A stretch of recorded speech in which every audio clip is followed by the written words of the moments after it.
that we can share with other members. And possibly we just need one more person to pop up to make this a regular meeting. So is that okay with the rest of the commission? Madam Chair, I would just recommend we proceed with the agenda and table those items that require action, which would take the quorum, Okay. and proceed as printed. Sounds okay. This might be Kim. No. Yeah, I think Yes, that's Kim. Okay, I believe.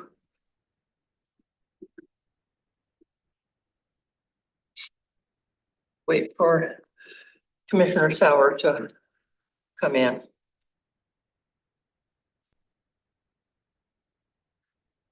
Okay, right, sorry. Right, well, I will then bring the meeting to order of the City of Lacey Commission on Equity. Monday, August 26th, 2024.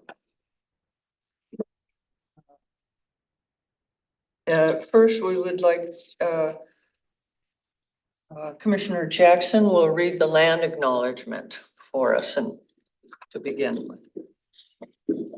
We, the City of Lacey, are on the ancestral land of the tribal people of the Treaty of Medicine Creek, including the Nisqually Indian Tribe and Squaxin Island Tribe. We acknowledge and remember those tribal people not recognized today who were absorbed or relocated into other tribes for survival. We recognize the ancestors and their descendants who are still here. We recognize and respect the tribal people of the Treaty of Medicine Creek as the traditional stewards of this land since time immemorial, and their role today in taking care of these lands in perpetuity. We recognize and have the responsibility to call attention to the histories of dispossession, forced removal, and abridged treaty rights that allowed our nation, state, and city to develop as they have today. We recommend that community members read the Medicine Creek Treaty of 1854. Thank you. I would entertain a motion to approve the agenda, the previous minutes and the consent items. So moved. Second.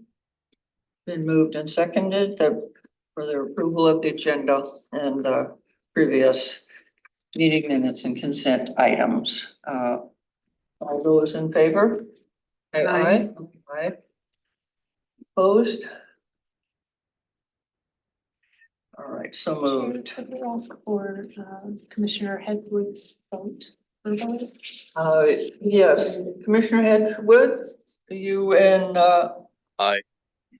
Or Approval. yes. thank For you. approval. Good to have you here. As there is no written or pre-registered persons for public comment, is there any in the audience that would like to make the public comment? All right, thank you. This commission does a little bit of inspirational a piece. We take turns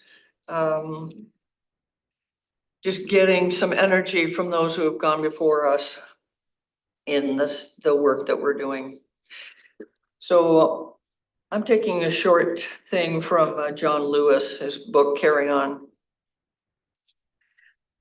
I have said to get organized, make a plan, sit in, stand up, be fierce, be stubborn, get out the vote. Our work is never easy, it's hard. When you move in the direction of the good, more will come to the cause. It may not happen overnight or in a few days, weeks, or years, but have faith that your work, good work, will be a drop in the river that will eventually break the dam, ushering in a more peaceful world. Right? Here, here. So we've got a lot of good presentations today, some from our various DEI entities. So I'm gonna ask both the St. Martin's University and the Puget Sound to come up, sit with us, and you can introduce yourself. Yeah, one here, one come here. Thank you. And then I'm gonna do the mouse for them.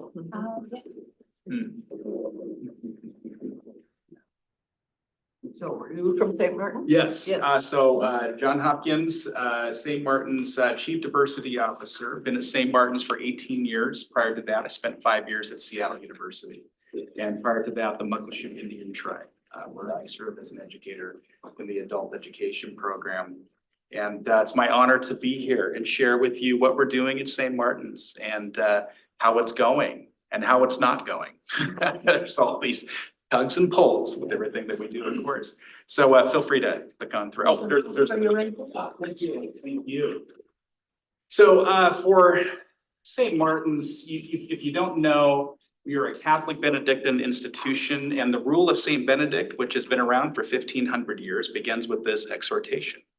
And we invite everyone, especially if I'm doing trainings for faculty and staff, for students, we invoke this idea of listening with the ear of our heart. So this is a common phrase that you'll see at St. Martin's. I'd invite us all to listen with the ear of our heart as I go through some of our strategies and ideas.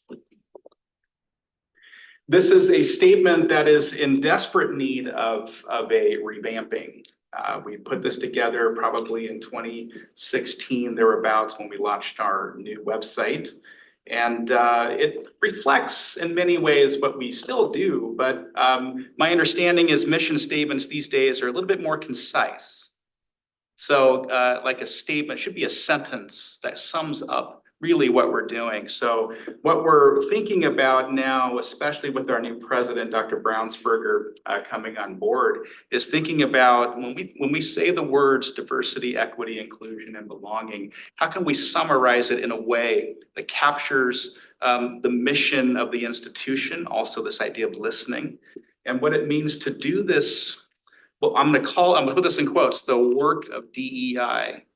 Because it's something that we have to work towards, but also that we're living in the world. But how do we capture this in a way that is us, uniquely us, and our wonderful partners at SPSCC or Evergreen, that we're all doing this work in very unique and different ways. And so the question would be, how do we capture that as St. Martin's?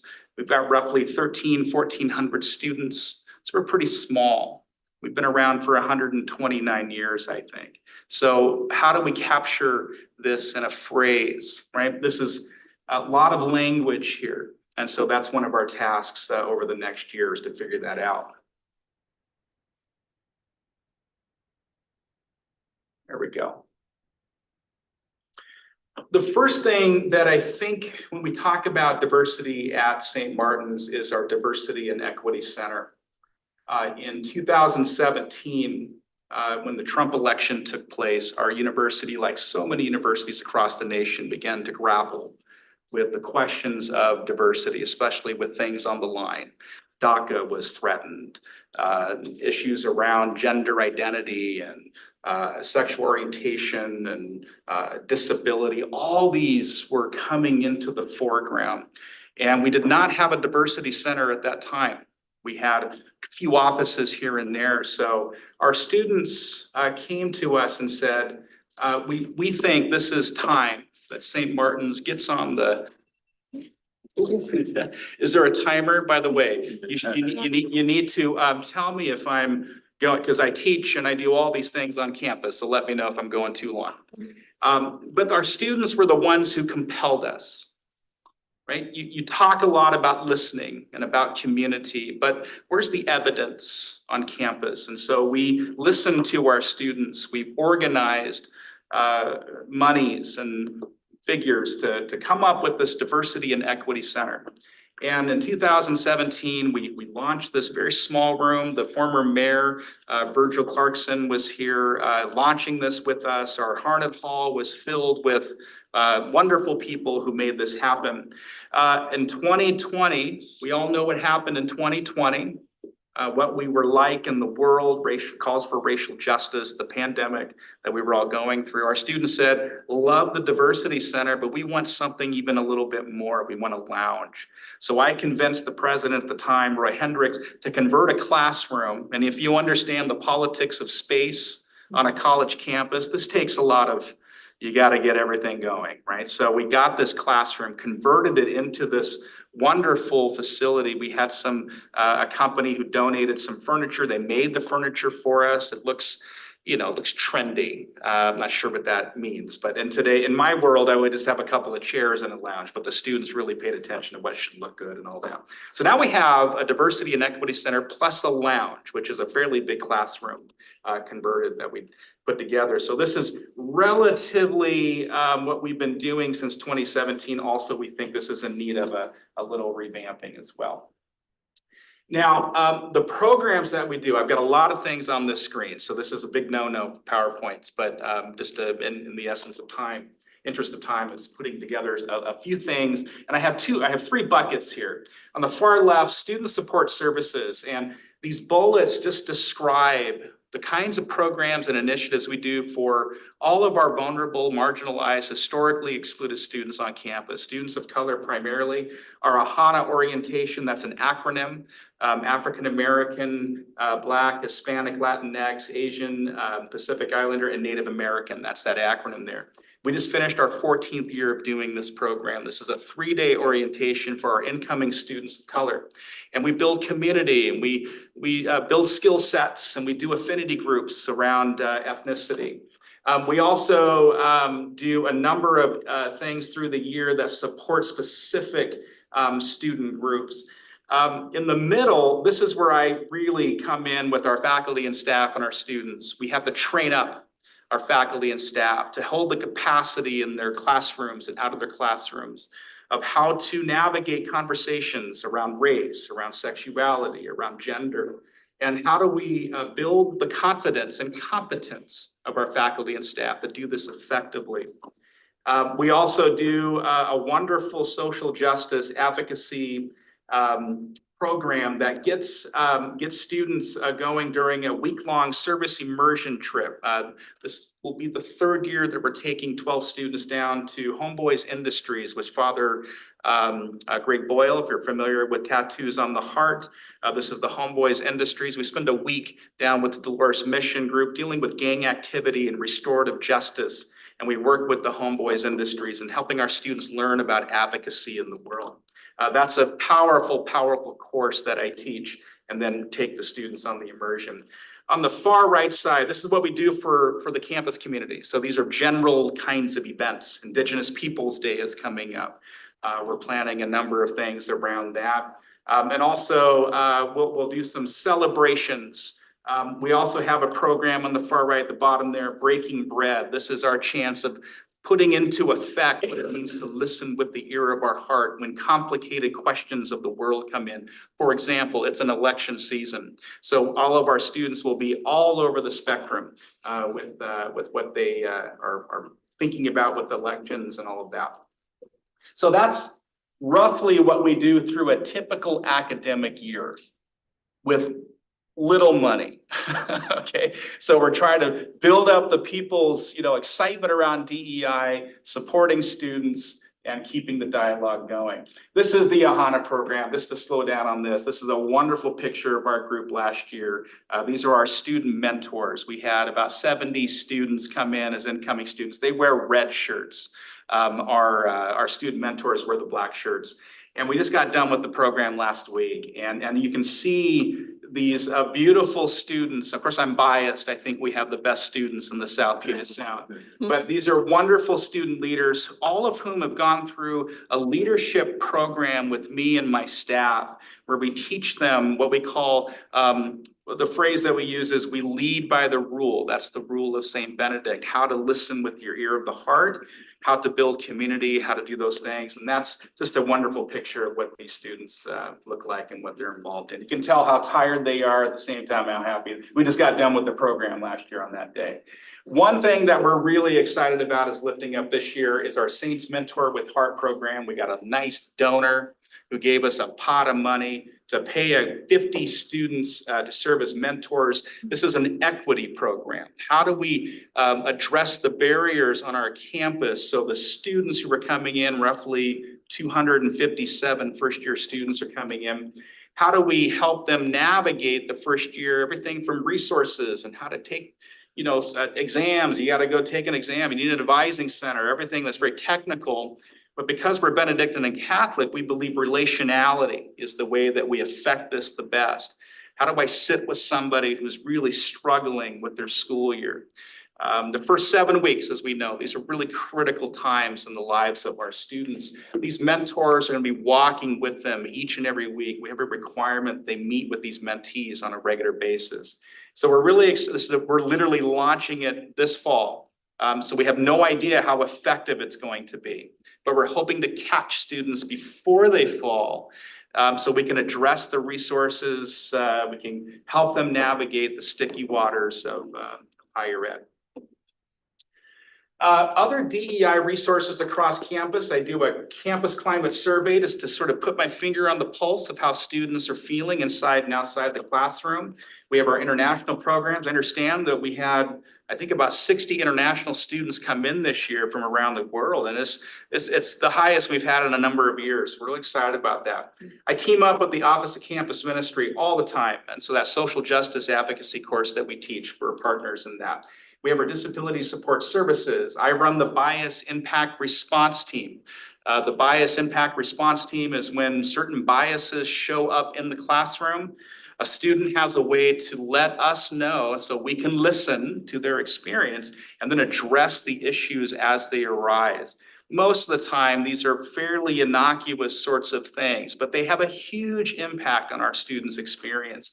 And typically when I work with our faculty, it's an education moment. But sometimes a bird can be quite big and quite impactful on the campus community. In that case, we put together some ways for us to talk through it and work through it.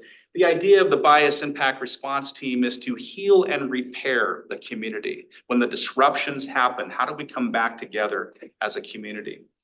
Diversity and equity team, this is the team that I run every year. Sometimes I have people who show up and don't show up, so now I have to rebuild this committee because we lost half of them this year.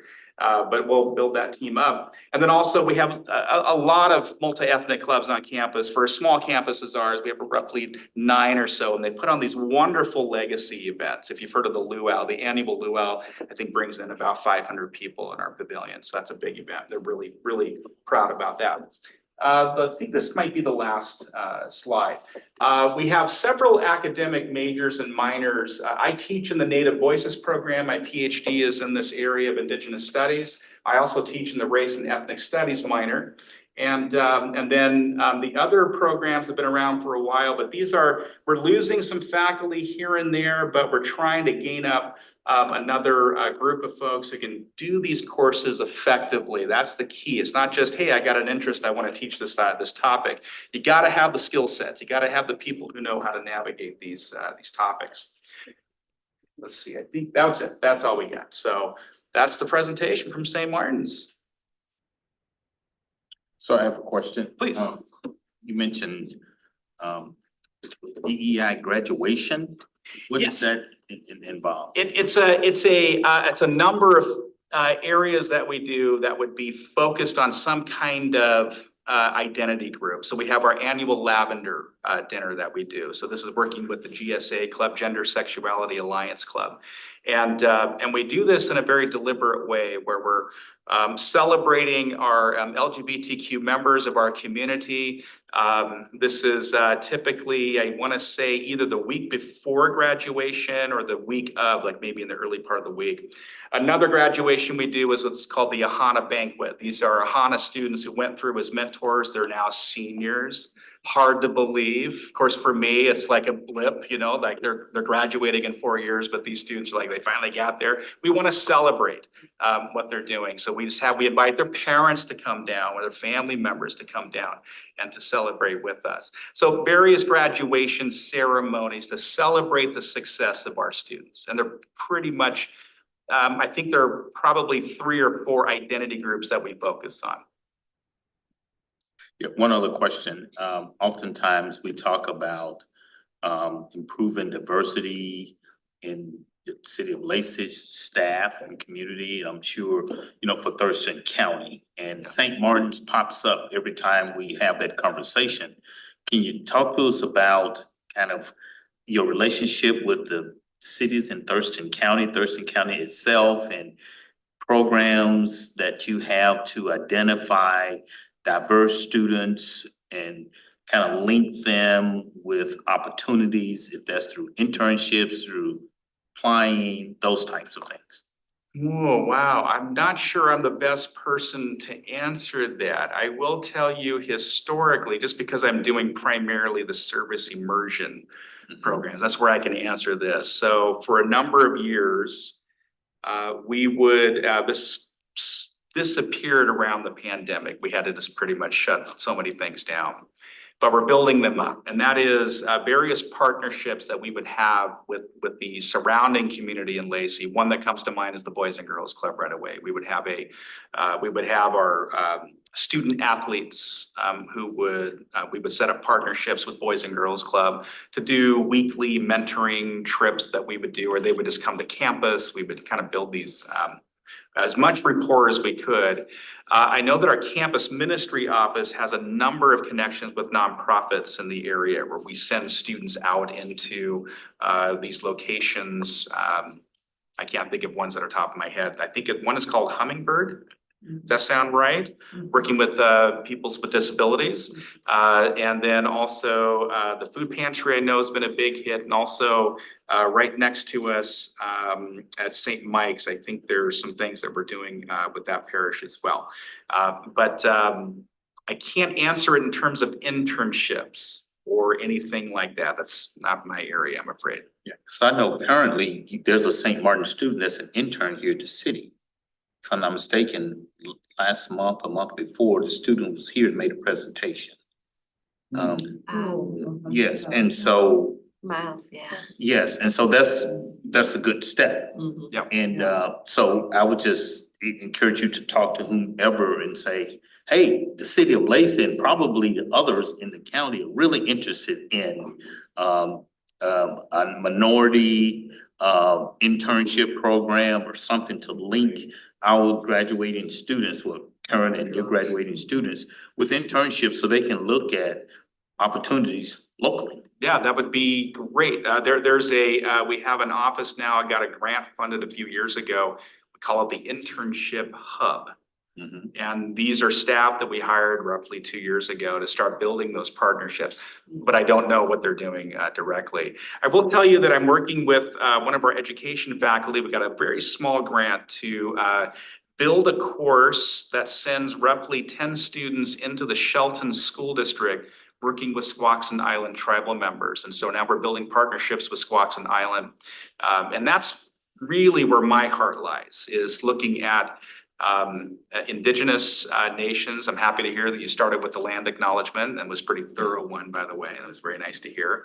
And then we've been building partnerships with Nisqually for over the last 10 or so years. It's been on and off. Depends on, we always give it to a faculty member who seems to leave us after about 3 or 4 years. We have to rebuild these partnerships. But that's the trick. How do you get faculty committed to these long-term partnerships, especially with tribal nations? And that requires building trust over time. And so we're hoping with this grant that these are teacher candidates that we're gonna basically go into these communities, start working with the Squaxin Island at their request. I think I have a meeting with the Squaxin Island Tribal Council and our president here in a couple of weeks. We're gonna go in and talk about bigger projects that we might be able to do. But the internship with, say, businesses or nonprofits, that's not something that I'm fully aware of. Happy to talk with our internship hub group. Yes, tell them we have a great interest in that. Good, I will definitely, I know exactly the person to go to. Any other questions about St. Martin's? It occurs to me that you have these faculty members working on diverse issues, social justice, women's rights, etc. It's a really good pool for the community to draw from and say, we need a speaker Yes. to like open up this conversation for the community. No, would Yeah. love something like that. Yeah. In fact, again, our faculty presence shifts every few years. But there was a time when there was a pool of us who were able to go out into the community for groups who were looking to do something, just building up their capacity for DEI, or even just the organization has never even thought about this before. So they need someone with expertise to come in and say that. There were a few of us who were able to do it. And so right now I'm also working with the Dean of Education to think about, this is nowhere near completion or even concreteness, but how could we at St. Martin's build a continuing education certificate program For that- leaders. for leaders, for business leaders, nonprofit, education, you name it. Something like a 5 to 6 week course, but it's not your typical DEI training, it's Benedictine, right? So the way that we approach this work is unique and has our flavor and our stamp to it. It's recognizable in any DEI program, but the way that we would approach it. And we're getting really excited about this idea because it seems that it's, especially in our world today, the need for Benedict's wisdom of thinking about community living, what it means to live in messy, sticky human groups. I mean, it's hard stuff. And what Benedict teaches us in the timeless wisdom is that we do this with great care and compassion. And we do it with this openness of the self to receive others. And things like that, these gems and these things that have been handed down to us. But then you got to build the technical things around it. What is the certificate program itself? What are you actually measuring? What are you doing and learning? And having the faculty around this who are part of it is really exciting. Who among us can do something like this? Yeah. Yeah. Great. You mentioned the diversity of your student population. Yes, yeah. And how proud you are Yeah. of that. You also mentioned the fact that what you're doing it with very little money. Yes. And my question is, how important is the issue of DEIB to St. Mark's University that is reflected in the budget and in policies? Yes. I'll start with the budget first. Of course, budgets are a hard thing overall these days. Has anyone been following St. Martin's at all very closely? Yes.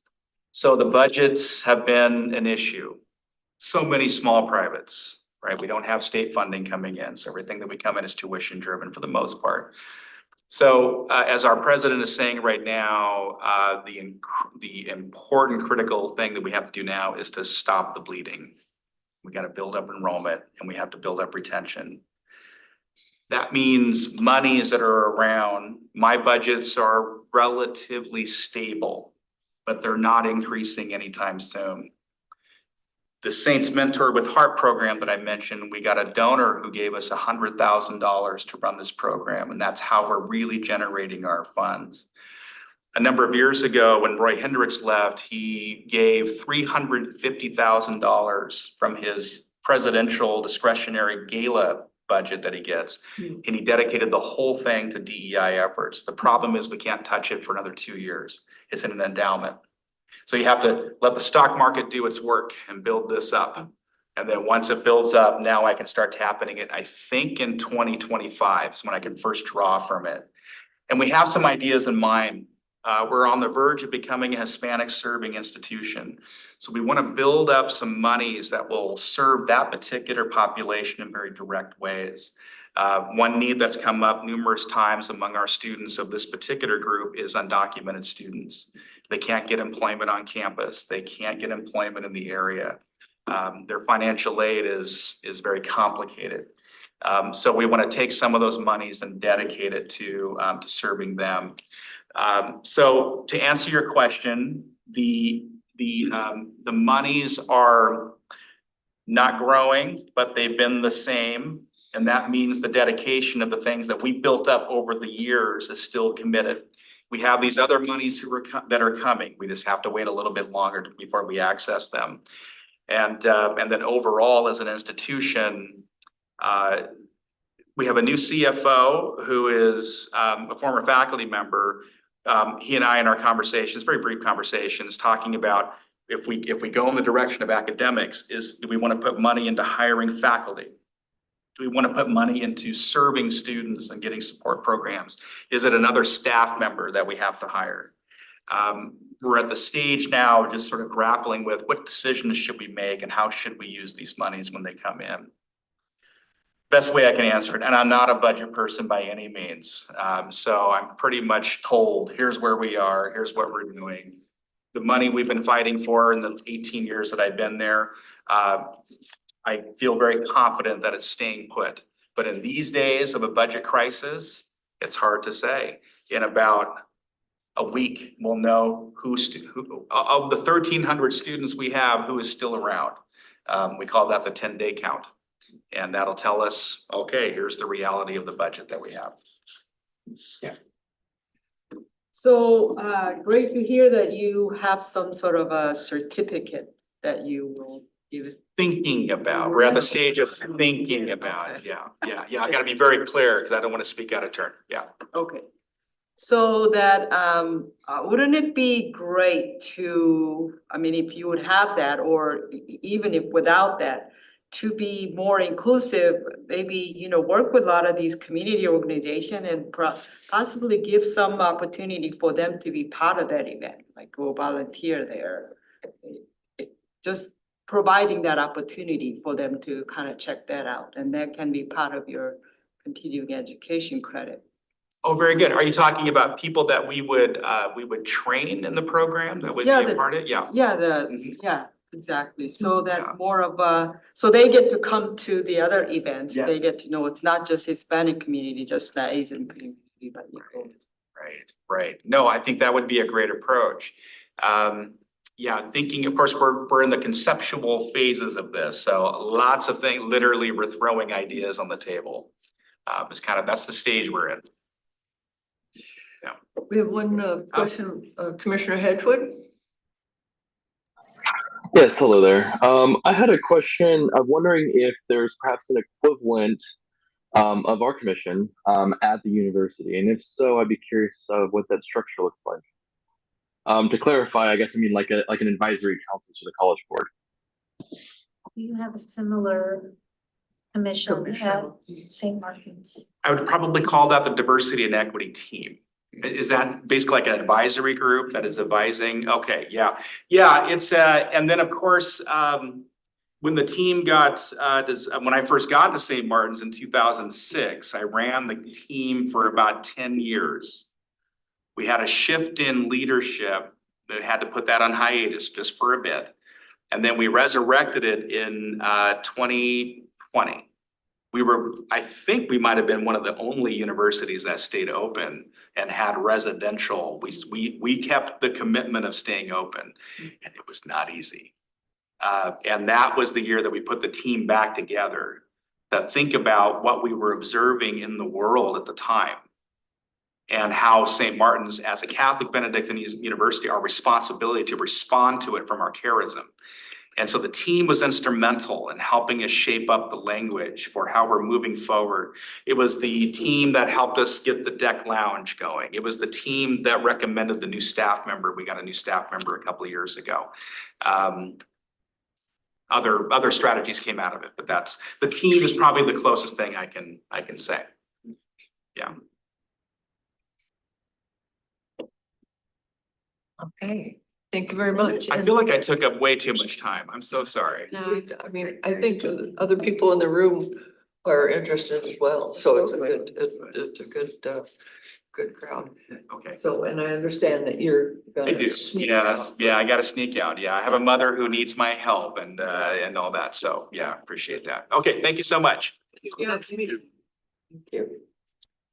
Well, hello. Yeah, so you must be Amanda Abad. Yes. Mhm. So I'm Mandy Abada. I am the Executive Diversity Officer for South Puget Sound Community College. And I'm really honored to be here today. I'm gonna kind of do a broad overview of some of our work. And really, the reason for that is we do a lot of work. It's ingrained into every little core of who we are as an institution. So once we get it up there, I'll kind of go through some of this. And I'll pass you Oh, this beautiful. magic mouse. Thank you so much. All right, so again, this is gonna be a little bit of kind of a higher view, but I'll also talk about some of the specifics. Just if you're not familiar with SPICC, we are the main community college within this region. The other community colleges would be Centralia, Pierce, which is Tacoma area, Lakewood, and then Tacoma, right? So we are this year again recognized as one of the top 10 community colleges in the nation out of over 1,100 community colleges, so that puts us in the top 1%. And a lot of that is due to our equity work.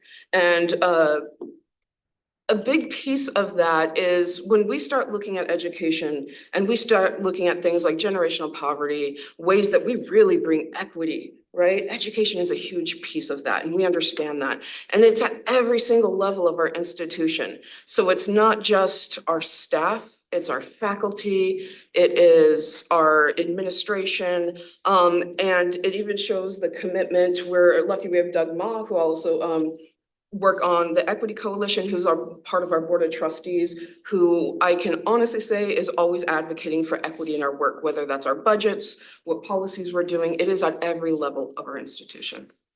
So we serve about 5,000 students each year. They are in person, online, different modalities. We have students that are so committed to our institution, they'll stay with us, move out of state, and then stay online. Our goal is really to serve students of all backgrounds. We are an open access educational institution and we meet students where they are. That doesn't mean that they always come in with what would be considered the skills and abilities for higher ed. We're gonna make sure that we provide the resources to get them there. And it looks really different. So I actually served as a professor of sociology for 10 years before I moved into this role. My background has always been in diversity and equity work. But my interest in this was that I had sat there for 10 years and seen what this this college does to not just better the students that are in our institution, but the entire community. And in the last few years, we've just keep ramping that up and making it bigger, right?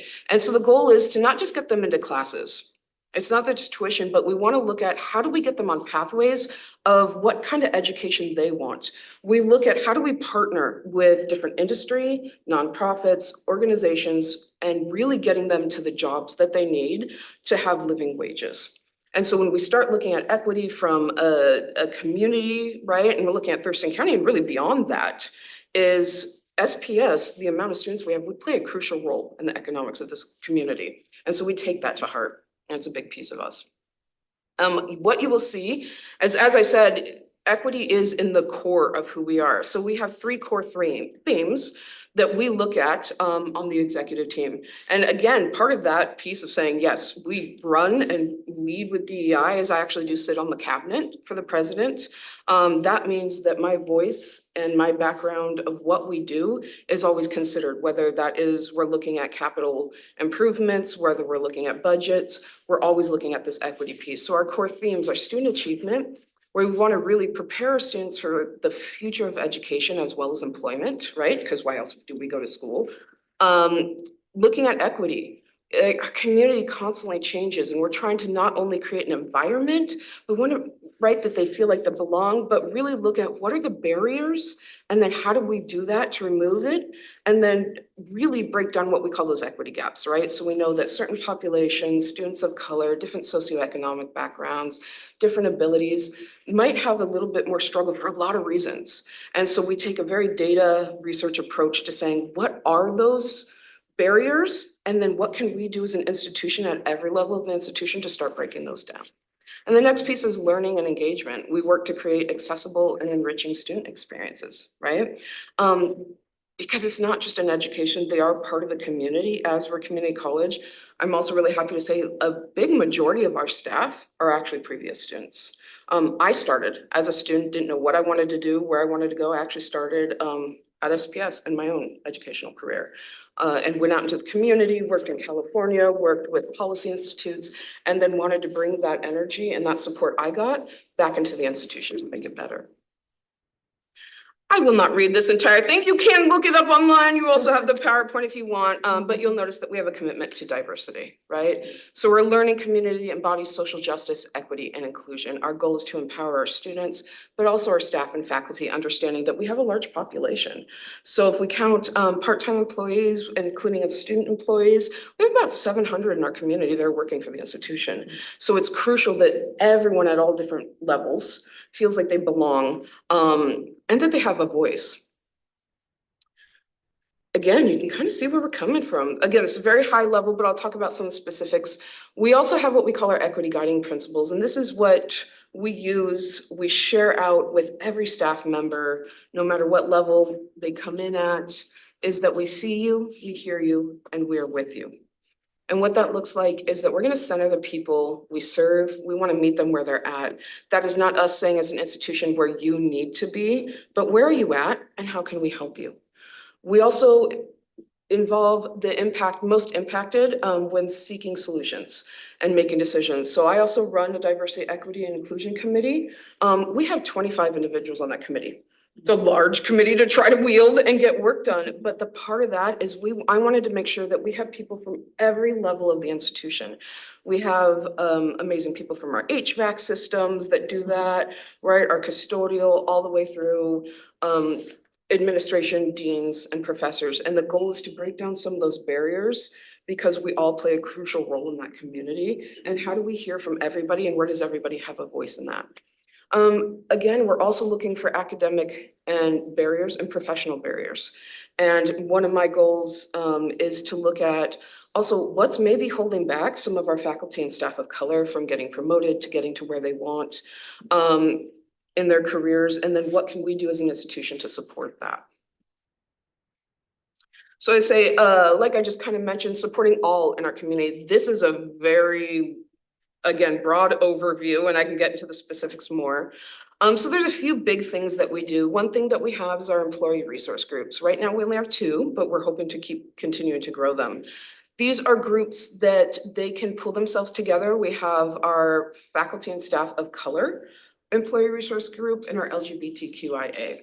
They receive funding that comes from us as an institution to build community. Our LGBT group last year, I think they rented out the arcade downtown and just built community, right? We know that if we can retain the talent and the people that are diverse and mirror our community, then our students are also better for that, right? And so that's crucial. Our faculty and staff of color ERG, they've done everything from advocacy work to presentations for our students. And again, I think they went to the beach, right? So again, they have that funding to do what they feel is necessary. That comes through my office of the Office of Diversity and Equity, but we don't oversee what they do. We just want to make sure that they have the support and funding they need. We also do a significant amount of professional development. So I'm part of a mighty team of 3 of us, full-time staff. And each year we are holding our annual campus equity symposium. That was last year about 16 different workshops. We give individuals, staff at every level. We close the campus for an entire day. And they have agency in what they want to learn about. We all know where we're at best, right? Where do we need to grow? What are our holes in our knowledge? So we give them some guiding principles of here's some levels that you might want to look at, some different things you could look. We built it off the Department of Enterprise's equity skills and knowledge. And so we kind of coordinated that and built it for our institution. And last year, we put it out to the institution. We had 25 different presenters that wanted to talk about the work they were doing internally. This year, we'll be opening it up to the community. We'll be pulling in specialists that will be talking about neurodivergence. I think we had somebody last year that talked about fat phobia and gender, LGBT, students of color.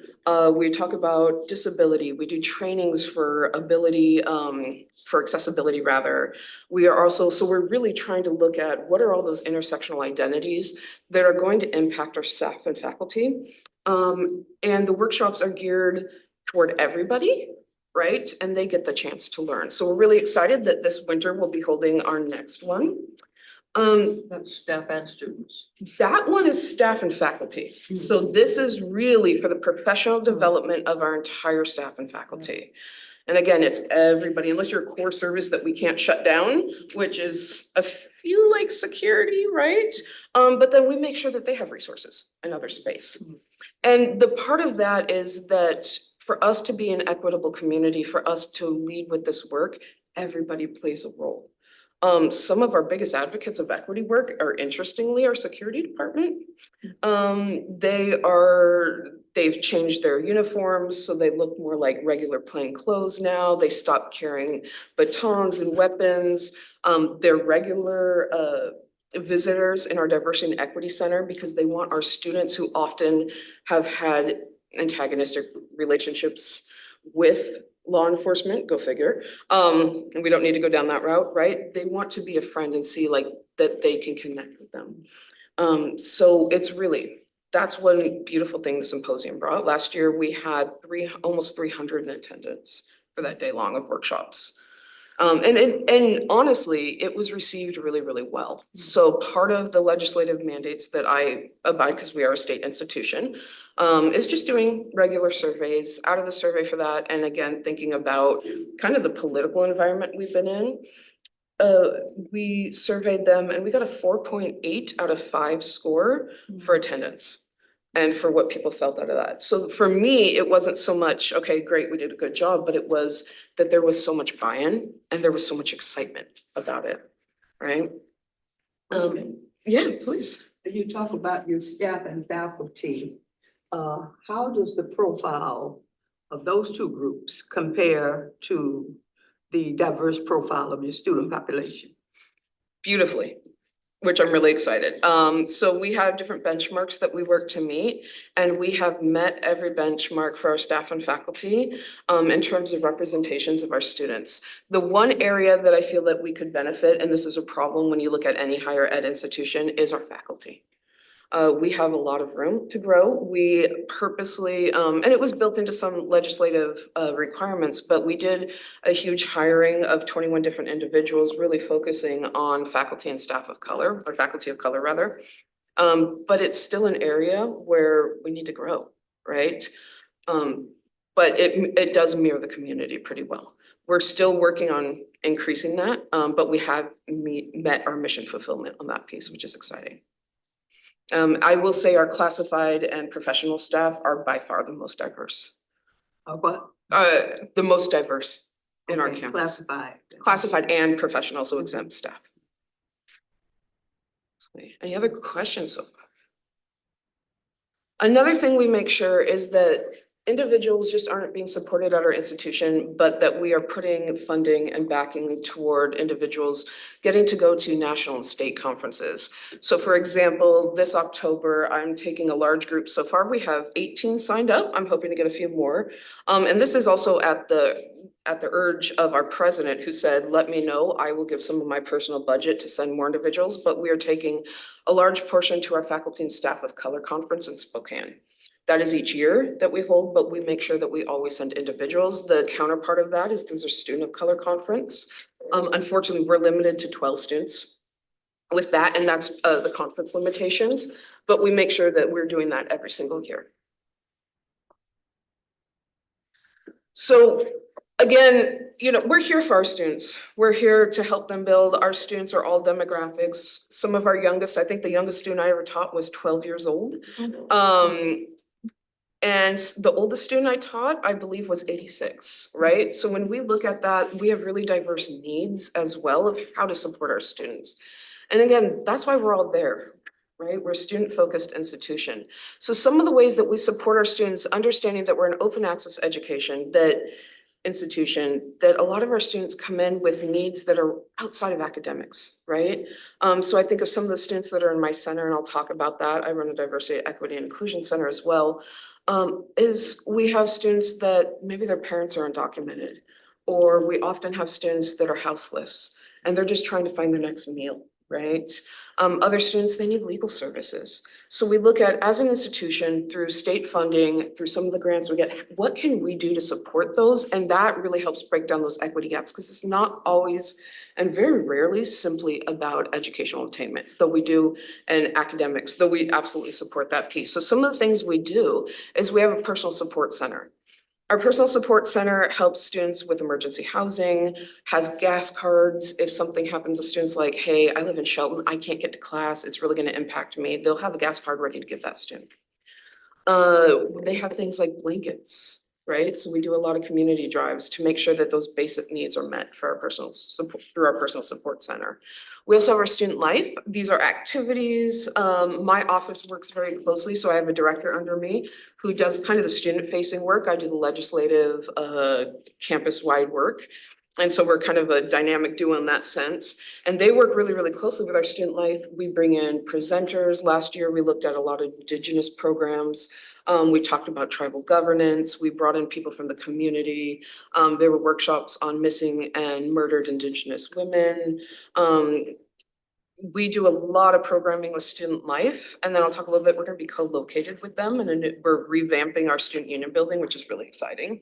And so that will give us the ability to do more work together. We also have a diversity, equity, and inclusion center named after Barbara Clarkson, who was also board of our trustees and an important figure, along with her husband, Virgil, within the community. So our Barbara Clarkson DEC is what we call it, just like St. Martin's, right? Diversity and Equity Center. That center is really just, it's a hub for all students. All are welcome regardless of background.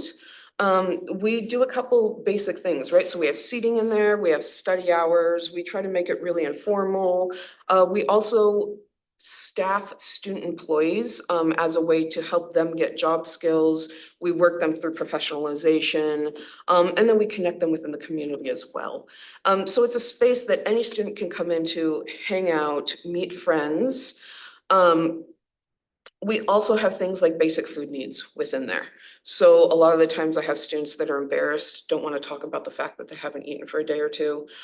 So we have cup of noodles, basic food in there. We have coffee, Keurig, microwave, all of those things to make sure those basic needs are met. Because I don't know about you, but if you're starving and you're trying to sit in a meeting or go to a class, it doesn't work very well, right? And we also know the connection to emotional health. With that. We also have counseling services that are completely free to our students that are part of their student fees. We also house a satellite of the Thurston County Food Bank on our campus, which is really crucial. Again, this is going as we redo the student union building that's under construction as we speak. We're expanding that food bank. It's going to be even larger. And we also have things like grab and go lunches and meals.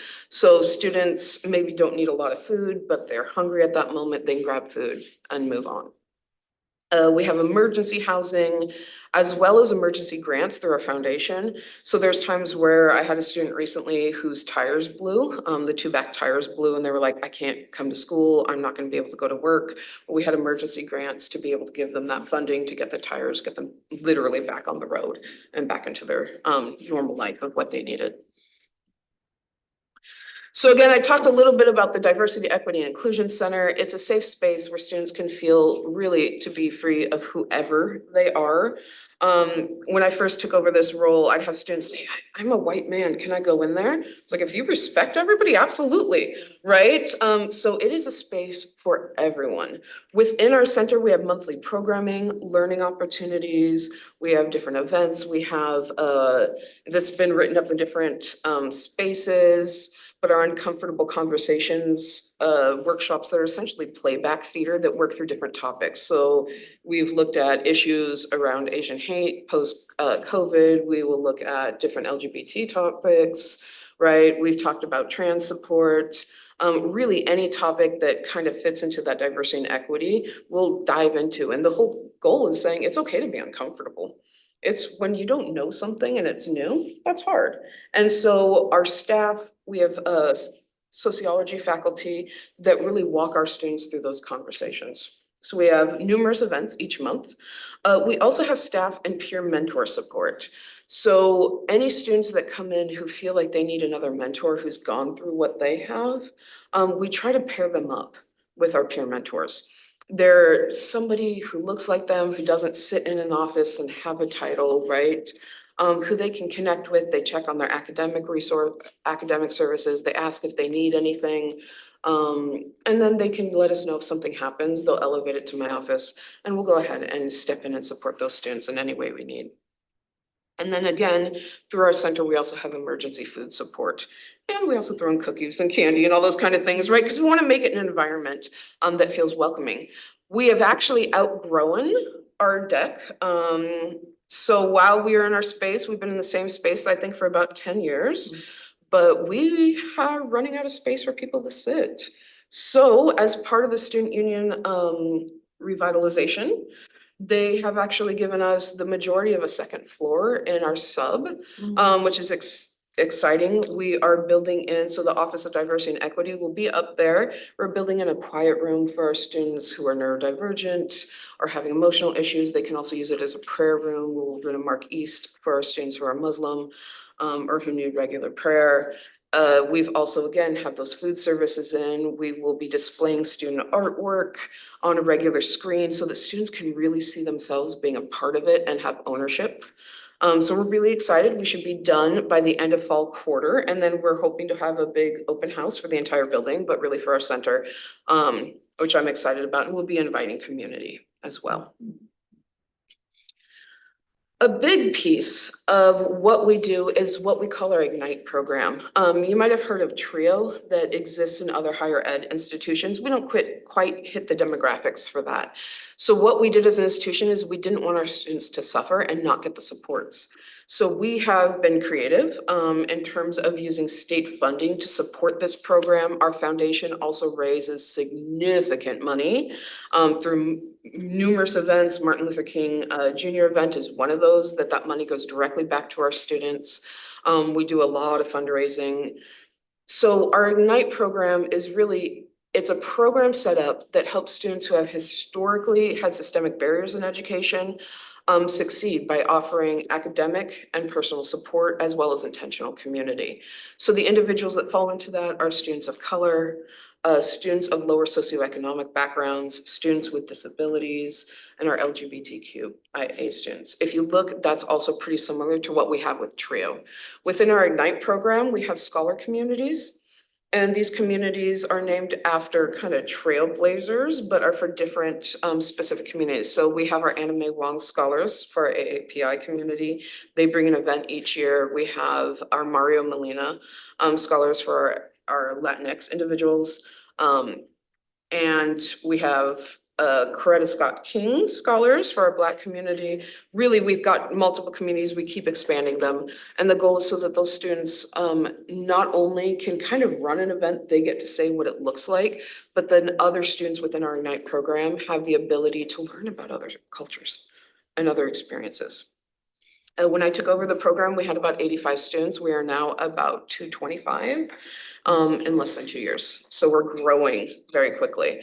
So just some of the resources that come in this is you get intentional community, you get an educational planner, that is specifically for our Ignite students. A lot of it is students often feel an anxiety, hesitation to talking to somebody new, especially if that person they feel doesn't understand their experience.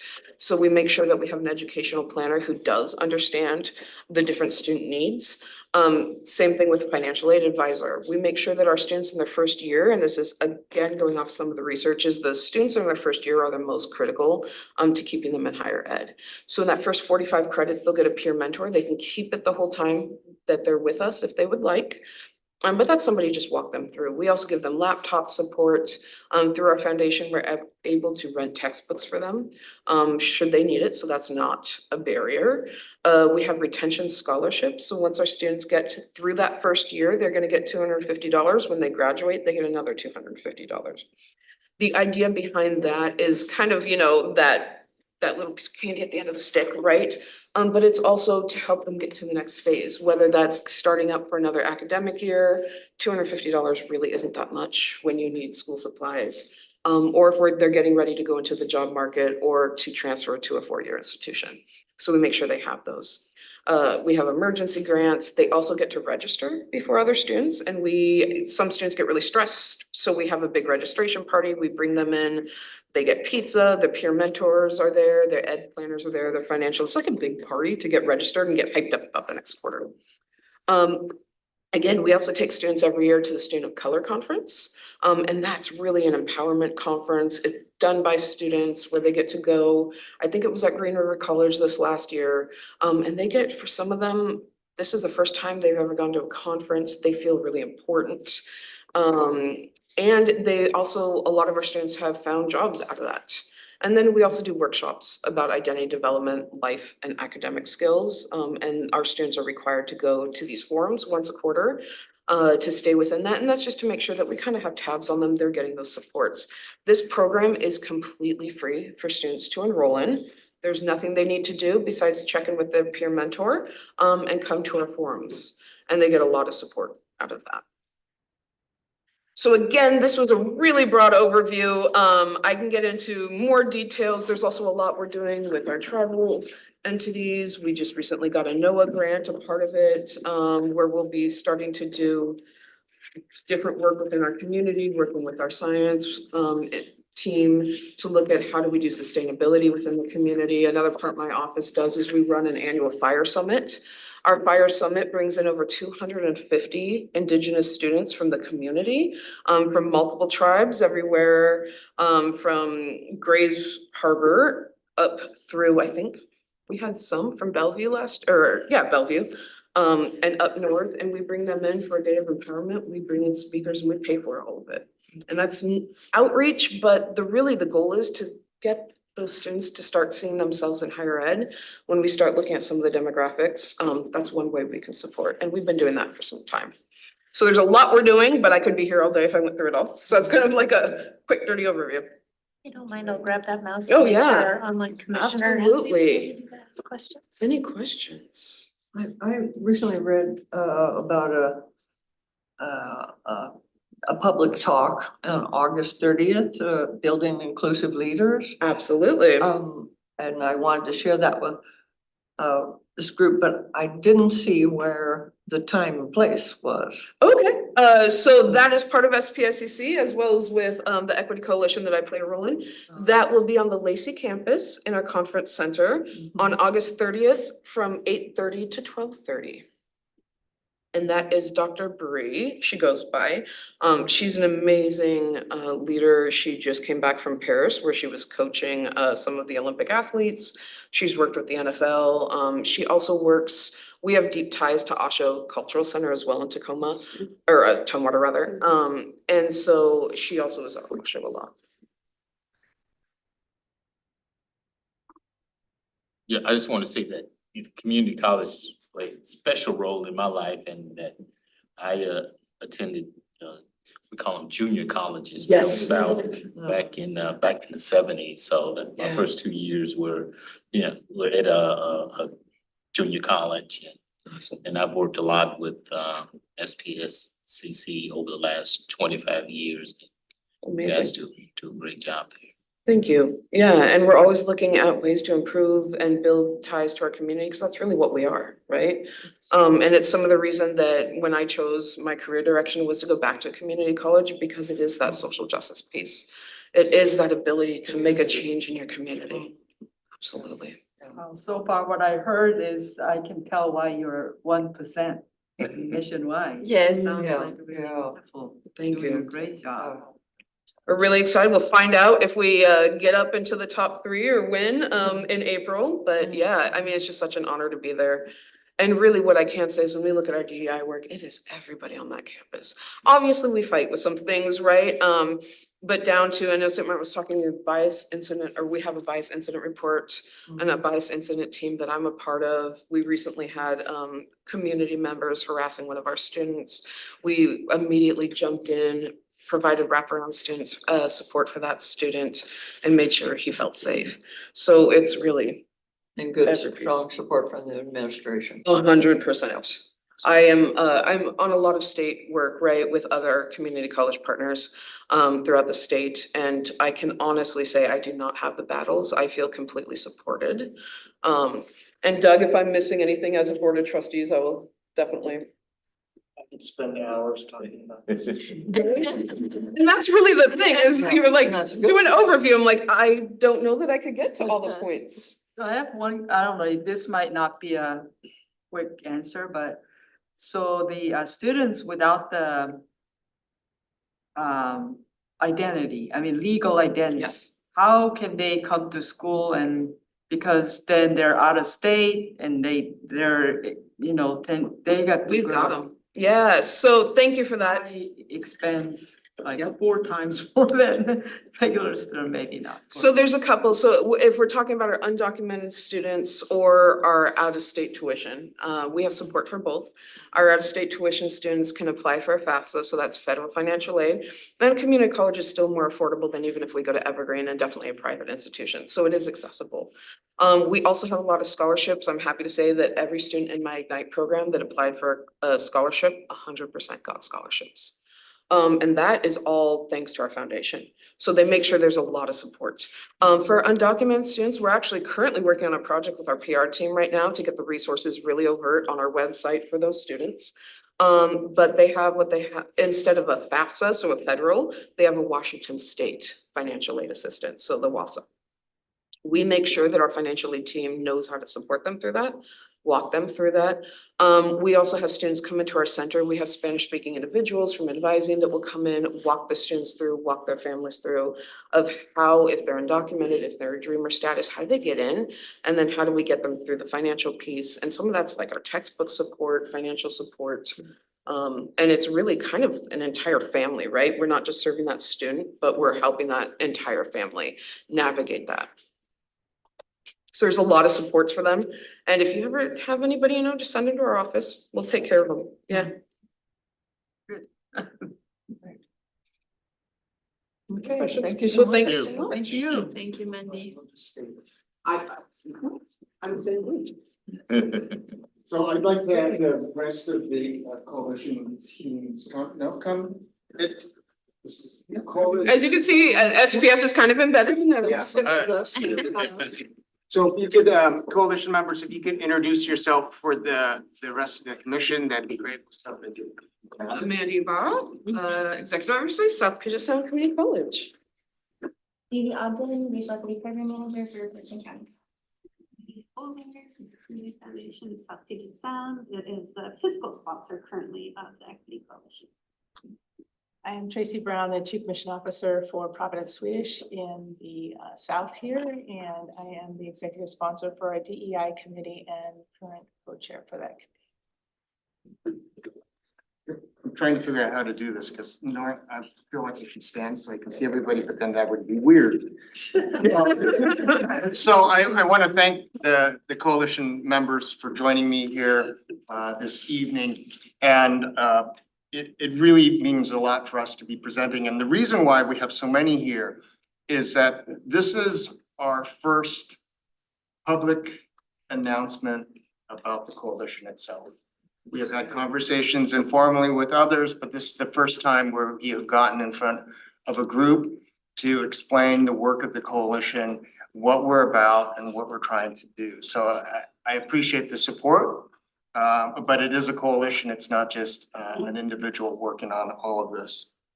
So we are about 3 years in the making. We have been at this for a while, and it has been a huge endeavor, and I'm deeply grateful for all the work that every one of the members have been providing us. So just by way of context, following the murder of George Floyd, many organizations launched and reviewed DEI initiatives with the intent on furthering equity. And so we observed that that these organizations oftentimes experience a lot of the same challenges and barriers, whether it be systemic issues within the organization, whether it be burnout of individuals trying to move the needle. The other thing that we noticed is that our community is very much dependent on a siloed approach, meaning that every organization is doing this kind of work, and every organization needs support. And yet we weren't seeing the type of community change that we desire, aspire, or even expect. That somehow this energy was siloed to the point where we weren't gaining the synergy needed to make community change. So our solution is relatively simple. We need to create professional and community gatherings where we can have conversation and learning, cross-sector support and training and sharing, and then again, continued advocacy and leadership. So specifically focused the problem, we're too siloed. How do we break down those silos? And so the Equity Coalition attempts to work on that. So I have to give the huge shout out to our 9 founding members. Each one of these members has made a financial contribution. Each of them serve as a member of our steering committee and help guide our work. And again, a special thanks to the Community Foundation of South Puget Sound, which has agreed to serve as our fiscal sponsor. We are now in year 2 of that relationship with them. I think it's important to note that technically we are a project of the Community Foundation. So when we seek donations, the donation will go to the Community Foundation in support of the Equity Coalition. But as our fiscal sponsor, that is the arrangement we have. So, yeah, go on. Again, the founding members of the coalition, both public and private and nonprofit. If you notice that we have that good mix, both large and small. State, we have representation from state and local government, nonprofit providers, and a backbone agency, private sector employers.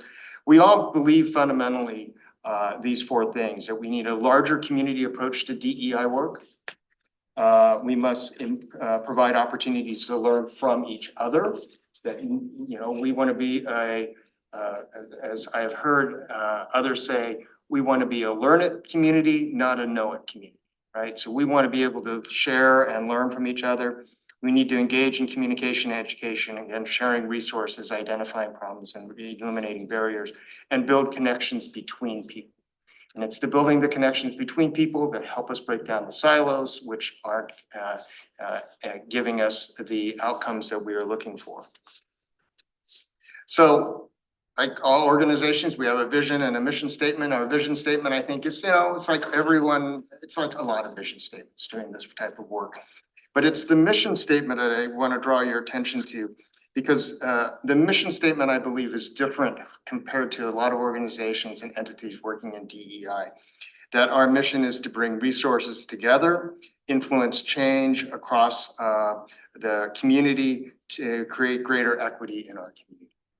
And I think that's a really different sort of approach to this. And again, it's why we exist. The vision is consistent with vision statements from across the community as well. The important thing about the work of the Equity Coalition is that since our inception, we are testing a theory and a hypothesis, an assumption that we have. So when we first started discussing how to move the needle around equity and belonging, diversity within Thurston County. We said,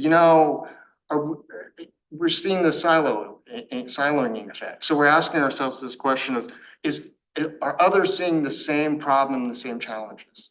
So we're testing that question. Is it just us that see this, or do other people see the same challenge here? Is there a need and a demand for the kind of bringing and convening folks together where we can have cross-sector training, cross-sector sharing? So we're testing that theory. Is there a need? What is the demand? Is there interest? And then are there groups, individuals willing to try and see if this satisfies and helps us achieve something greater?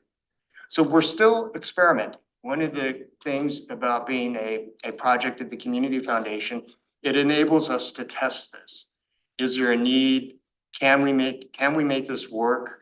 Can it meet the needs of our organizations, our founding member groups, the individuals in our community? So we're trying something different here. So what are we doing? What are we testing? What are we piloting? The first one I want to highlight is our community affinity groups. And we have 3 that are currently active. We started out with our DEI Professionals Network, whereby we can bring together DEI professionals, and it is their group, it is by them, it is for them, and they can exchange information and share in that experience and support each other. We have a Women of Color in Business Leadership. Again, same idea. This is the equivalent. Some people will call this employee resource groups. We just call them affinity groups. And then finally, the LGBTQIA+ Professionals Network recently started. So I'll open it up to coalition members because these are your affinity groups. If you can add a little bit more, that'd be great. Yeah, I'll jump in. Just being fairly new to the coalition and starting to attend the DEI Professionals Network, it is a relief to see the amount of people, and I think you all said it has grown to now like 60 some, I don't remember how. Absolutely, that's on our list. Yeah, Yeah, so we started out with our first meeting about 10 maybe, and we're often attendance 30, but we've got over 60 on the list that want to keep. And we're still getting individuals who want to be a part of it. Yeah, what I'm a big fan of coming from local government, the county perspective is a lot of what we're trying to do, like why do this alone? And since the county doesn't have a lot of staff dedicated to this effort, the sharing of resources and ideas and organizations that are academic, nonprofit, private sector, they're able to come in and provide we've been through this, this worked, this didn't work, just conversations on helping other organizations build up their plans or their like certificates that they're putting together. I'm a big fan of it. So I think that, and the affinity groups are not member based. So this is anyone in the community can participate. And I just find it, so far, it's been pretty impactful. Absolutely. I was wondering, so have you tried to reach State Department, DES especially, that where we do, and we also have an office of equity. Absolutely. You try to. So at this point, so we've been running, I'm the co-chair of that, the Professionals Network, and it's really been word of mouth at this point. And some of that's capacity, even just space where we're meeting. But that's definitely, when we do the invites, we're like, please send them out to anybody who has this really as a core of their jobs, right? And part of it is if you're doing DEI work, there's about a 2-year burnout on average, right? This work is hard. Go figure. And it's also usually very personal to us. So that's the importance. But I really appreciate that comment. Yeah, and it gives us the opportunity to reach out to more organizations. Just in my role, like I've been trying to connect with other jurisdictions and have made that connection, and it is a capacity thing, but slowly I'm trying to spread the snatch people into our web here. And I do Sounds say to me. capacity, but we will figure that part Yeah. out. That is not a barrier. Absolutely. It just started a small group coming together and really we had pretty strong representation of private industry, higher ed. But as DV's been able to come on, it's really getting more into government as well, which is fantastic. So we are a new, modeled after a new, a nonprofit organization. So we are resource constrained.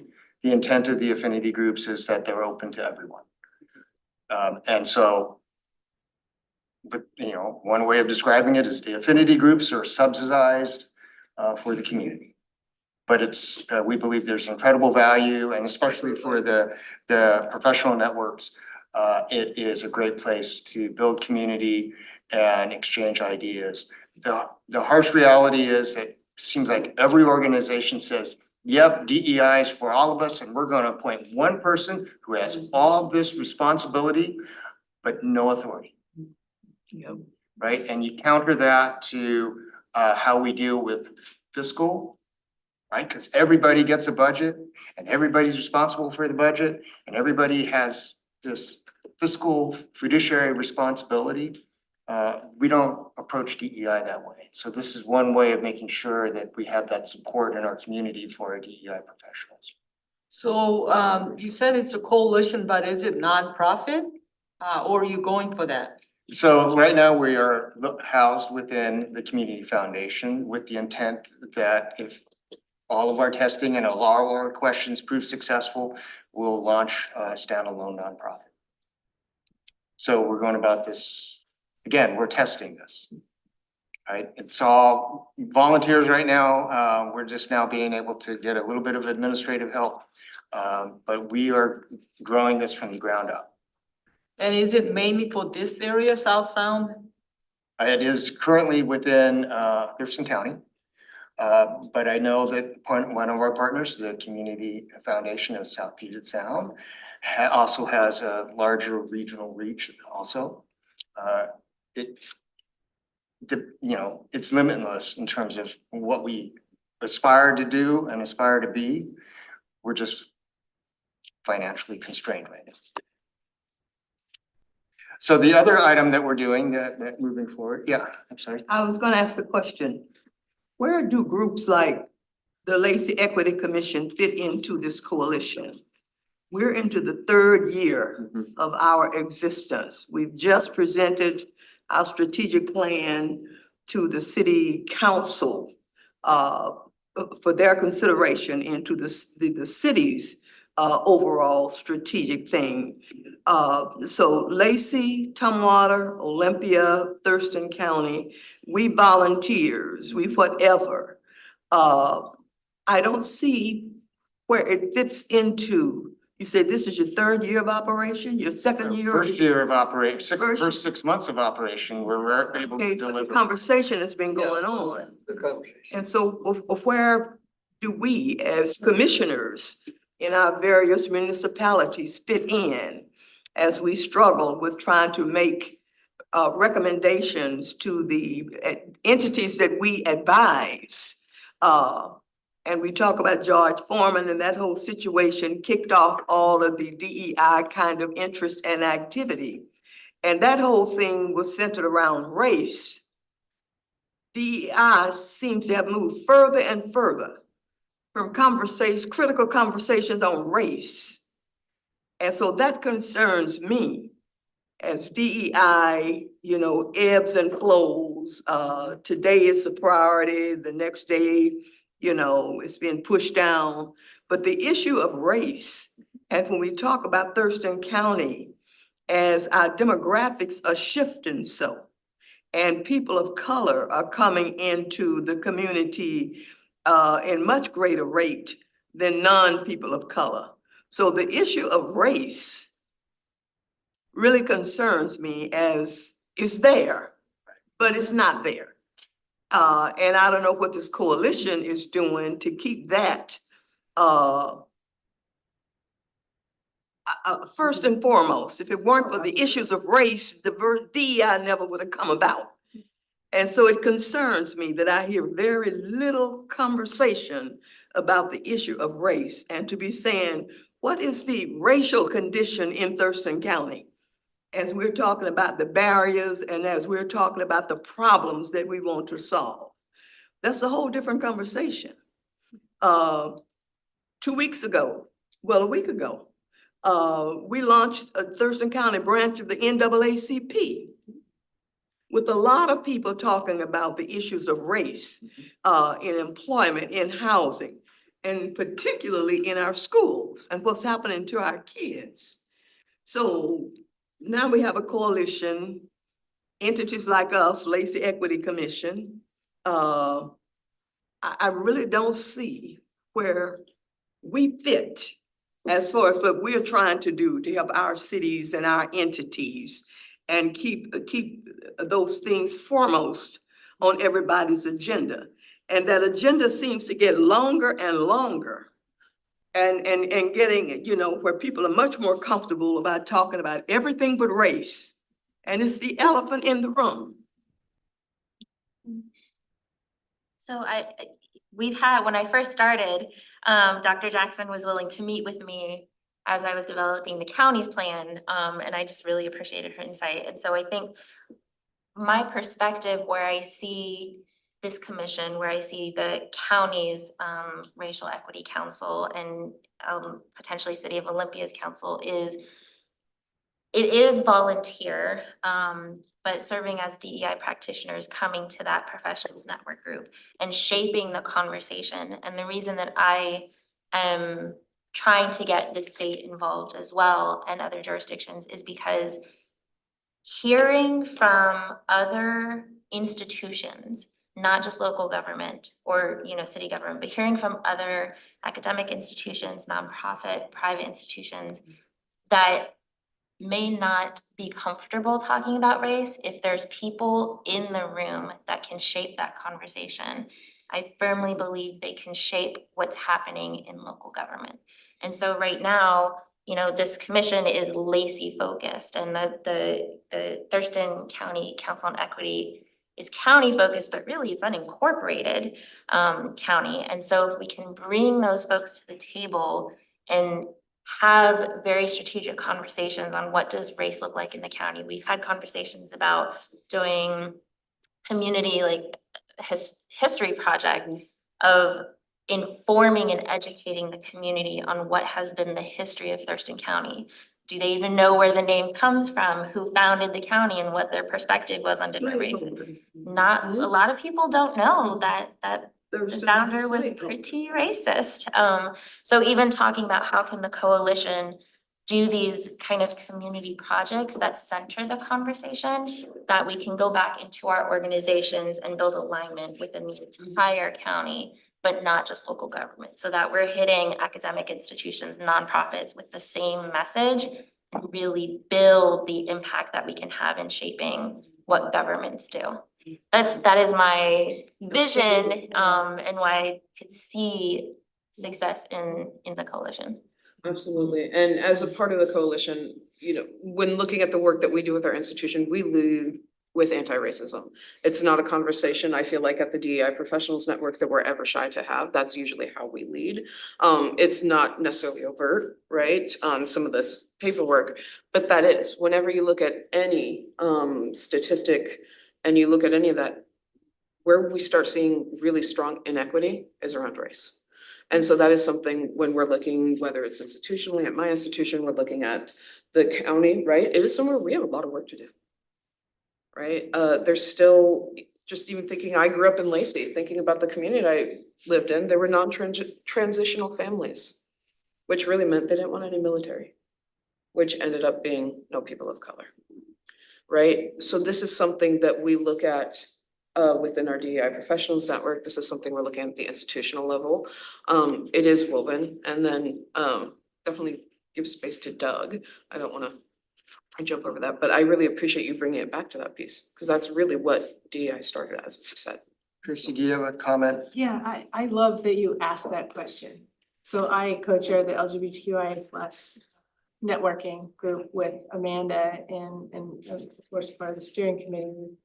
And you asking that question affirms the challenge that we've identified, and then we have theorized how we can create the solution, which we're all doing in silo. How do we fit in? How does South Puget Sound fit? How does the county? How does Providence Swedish? How one of the things that and we're small, we had our first meeting in August, and one of the things that I walked away with was affirming that everybody there had worked in silo related to LGBTQIA plus education, DEI work, and felt alone. And once meeting with the group, no longer felt alone and actually felt more supported, even though we had just met each other. And the future is going to be a discovery process. How do we do this work together? And so how I hope that some of this reveals is that people find out about the Equity Coalition and say, I want to learn more. How do we do this? You're right, we're in silos. How do we come together and use our strength as several community organizations to help forward all of these initiatives that we know are important and must happen? How do we do that? And we feel like we can do that. Doing it together will give us a bit more strength and force and ability to achieve some of the things we want to achieve. And as long as people keep saying, like they said, like, I had no idea something like this existed. People didn't know that the Asho Cultural Center even existed, but we had our first meeting there, and they're walking, seeing the pictures on the walls going, wow, this is great. And then, we'll go to South Puget Sound for the next meeting, and we'll go different places, but it's people discovering that we are a wealth of resource. And Doug said it early, we're doing this for each other and for the community. So you asked the question that is the perfect answer to what you're trying to help solve for. And so you can help us get the word out. You can help us, it was already mentioned, I think, by your chair about the training on Friday and wanting to share some of that information. And the more people we get connected, the more we'll get some synergy flowing and try to get some of these things accomplished. Yeah, so if I can, again, bring back, and we'll get back to the question about race and equity. But these are just what we started to deliver. These are, from the very beginning, I've always been talking about what are the deliverables for the coalition. And so the affinity groups were a way to start. It started with, again, by and for communities. And then we're moving forward by having training at the end of the week with Dr. Bree. Again, building inclusive leaders is something that we saw as a starting point. And that training is again occurring later this week. The intent there is that it is costly for us to provide the training, so we can't open it up to the community, but it also is a way for our members to participate and get the type of training they need. The really cool thing about this is every organization does training. We have, as of this morning, 35 individuals signed up from 6 different organizations. So we're hoping to be able to see that cross-sector, profession type development occurring, and other organizations are bringing in people from across their organization as well. So part of our intent here is to not just deliver training, but how we deliver training for the community. We're continuing the plan. So yes, we've been talking a lot, but we are now moving forward with plans. And so my colleagues here should be very nervous about this next one, because we are planning in October to bring our first community equity talk. Again, a way for us to be able to center on issues of race, center on issues of equity, belonging, diversity. Bringing the community together, it is specifically, we initially said, maybe it's something that looks like a TED Talk. Maybe it's something that looks like bringing in noted speakers from outside of the community. Maybe it's something that we tap into our representatives within the community to bring folks together, share information, and then create dialogue and conversation.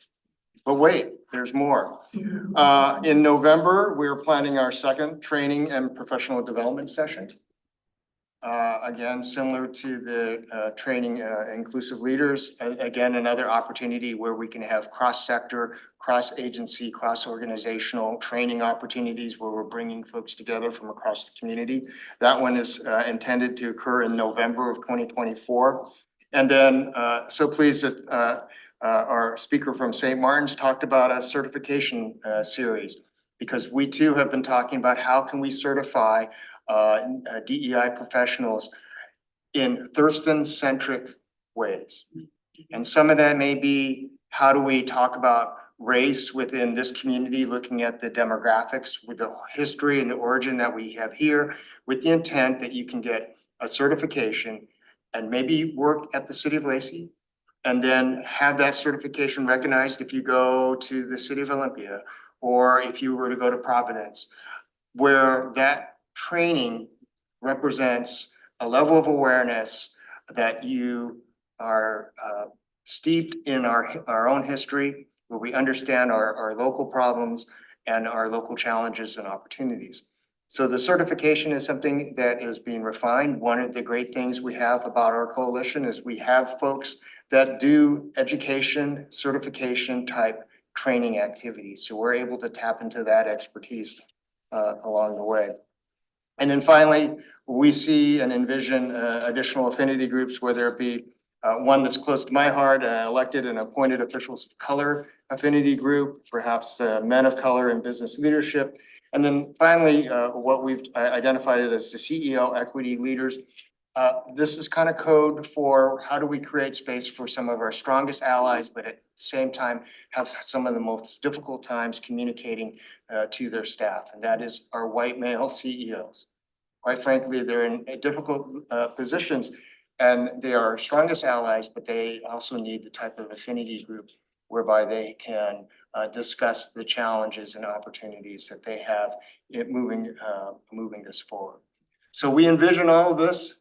Again, it's still, we're testing, we're probing to see if this works. Maybe it doesn't. Maybe it is fine that every organization have their own DEI coordinator and talk about and move these things forward. We think that there is a need for this type of effort. And to get back to the question of, what's the role of the equity commissions and all the other entities going on. One, I can tell you, if we wanted to talk about this, we have to go to each jurisdiction. I was at the League of Women Voters event, and I think they had me moderate for whatever reason. It was the jurisdictions. And one of my questions was, why 4, not all together? And I understand the need for everybody to kind of do their thing, the political lens by which the jurisdictions are looking at this. But it's a lot of effort to go to all 4 commissions to articulate the challenges and opportunities we have in our community. So if there's a way to marry up and bring together the individual jurisdictional commissions that are charged through the cities and the county to work on equity, to work on racism, then we're going to figure out a way to make that happen. We also believe that part of our constituency are the private sector, nonprofit sector that are doing the same kind of work, but perhaps don't have the same sort of coverage or dialogue occurring with people in power, but that are in our community every day. And so we see an opportunity here to really create a coalition that works across and between organizations, jurisdictions, and entities. So that concludes the slides. So beside Dr. Jackson's great point about race, there's so many other factors here, and I see business leaders there, like women. You had first female and then you have male. It's so broad. I mean, what's your plan of addressing all that, equity gap everywhere? I mean, it's so broad to me.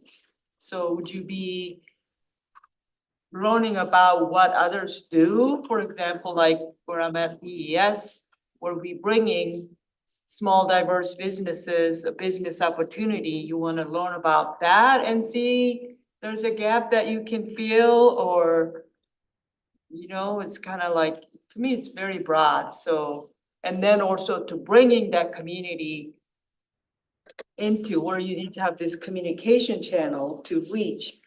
How would you reach Korean community or, you know, the community that we don't usually see in tables like this? I mean, to me, it's very, very broad, so I think your job will be huge. It's a big audacious goal. But we felt we needed to start. And so the founding members and organizations are putting energy into this, and we'll give it a go. I'm excited about the possibilities of having the community dialogues that the, you know, difficult conversations, the anti-bullying, I mean, you know, a lot of community issues. I mean, it seems like the coalition is one possibility of who could bring us those kinds of things, you know, starting with Dr. Reed. There's a little, I mean, there's a lot of overlap. So Amanda has already indicated, you know, I'm here on behalf of the coalition. I'm also a member of the Board of Trustees at South Puget Sound Community College. Roseanne Garman, who's the CEO of RHD Enterprises, is also a member of the Board of Trustees at South Puget Sound Community College. You know, 40% of the Board of Trustees are members of the coalition. So there's overlap there, and South Puget Sound Community College has been incredibly supportive from the top down. So Tim Stokes, President Stokes, was part of the founding conversations around this. And you know, we recognize that there within the community college space, as we like to say it amongst trustees, there are two imperatives. There's a moral imperative for the work that we do here around DEI, and then there's a business imperative. And as a trustee, I would love it if you have both and understand both, but I'll take the business imperative. And the business imperative for community college is if you want to do the best work for your community, you're going to close equity gaps. And those are measurable. We can disaggregate the data. We can demonstrate where we need to improve. We can demonstrate that when we focus on it, we can make changes. And South Puget Sound Community College, 2 years in a row now, has been able to demonstrate that our focus on equity leads us to have discussions around race, leads us to discussions about inclusion, and creates a better student outcome. And a better student outcome is better for the community.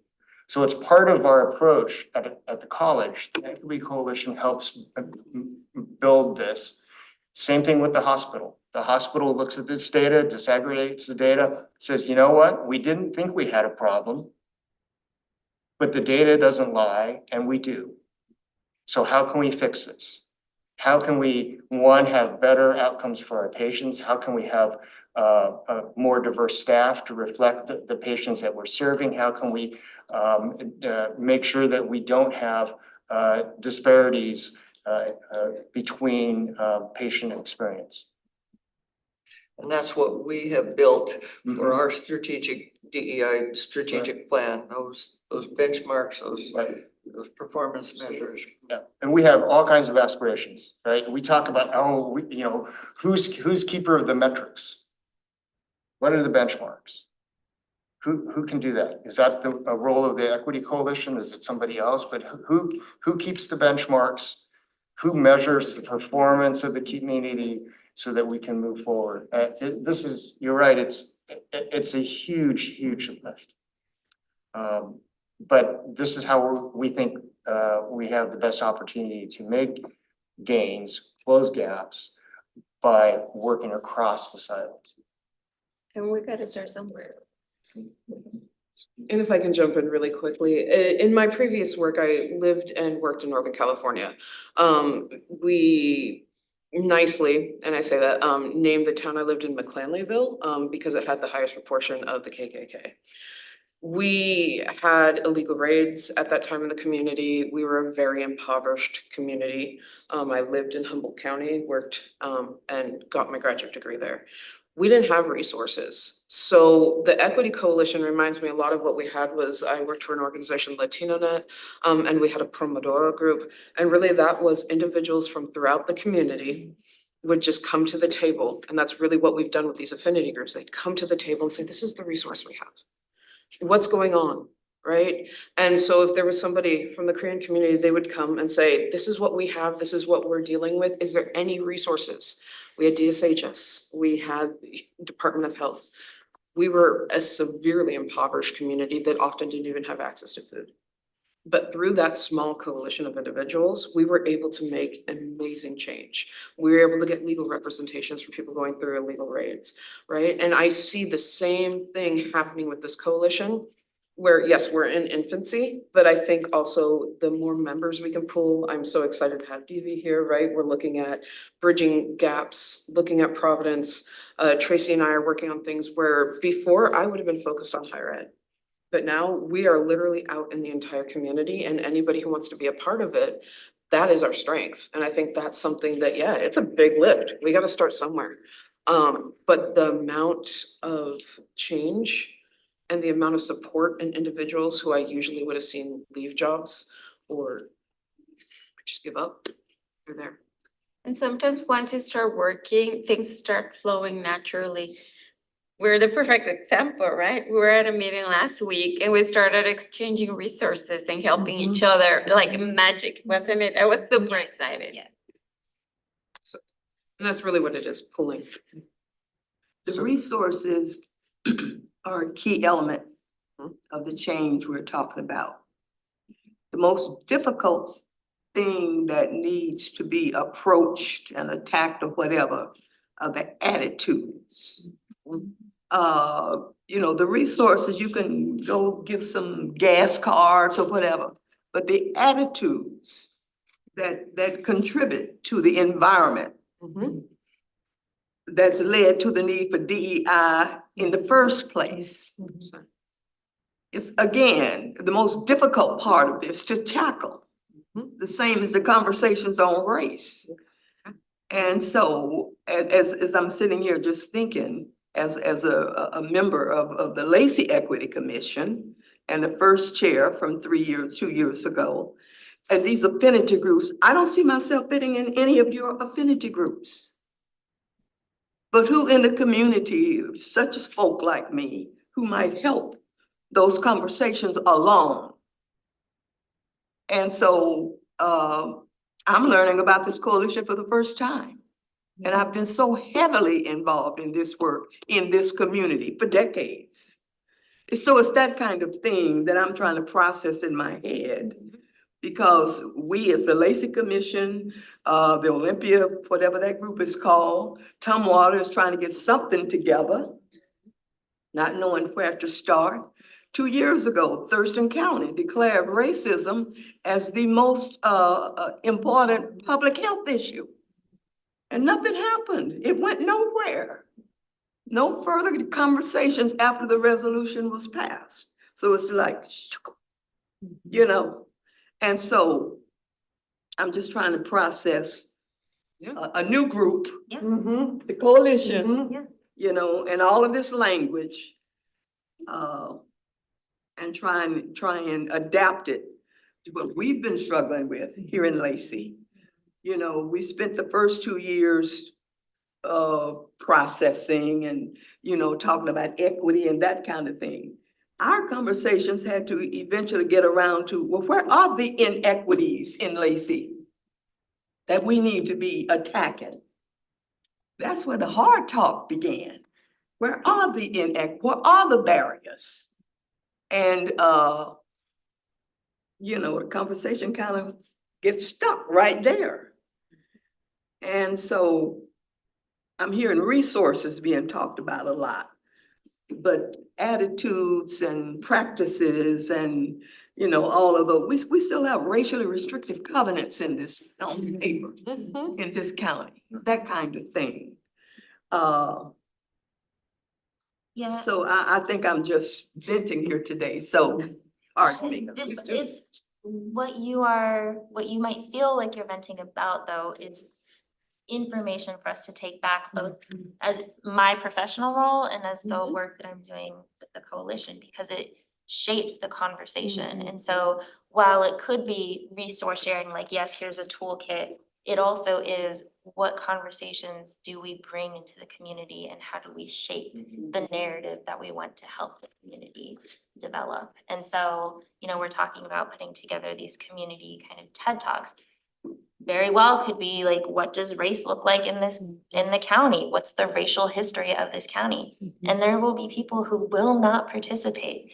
The more we have this conversation and the more we spread the information, the greater reach we can have. And at some point, those who do not have the capacity for change will find themselves pushed to the side, because there's enough people participating in this effort that can keep the work going, share those resources, shape the narrative, and really impact our economy, our education, our local government. And so it really is, right now, it's a lot of conversation, it's building from the ground up, but that's exactly the kind of input that we need, especially at the DEI Practitioners Network, because that is where we shape the conversation for all of our institutions.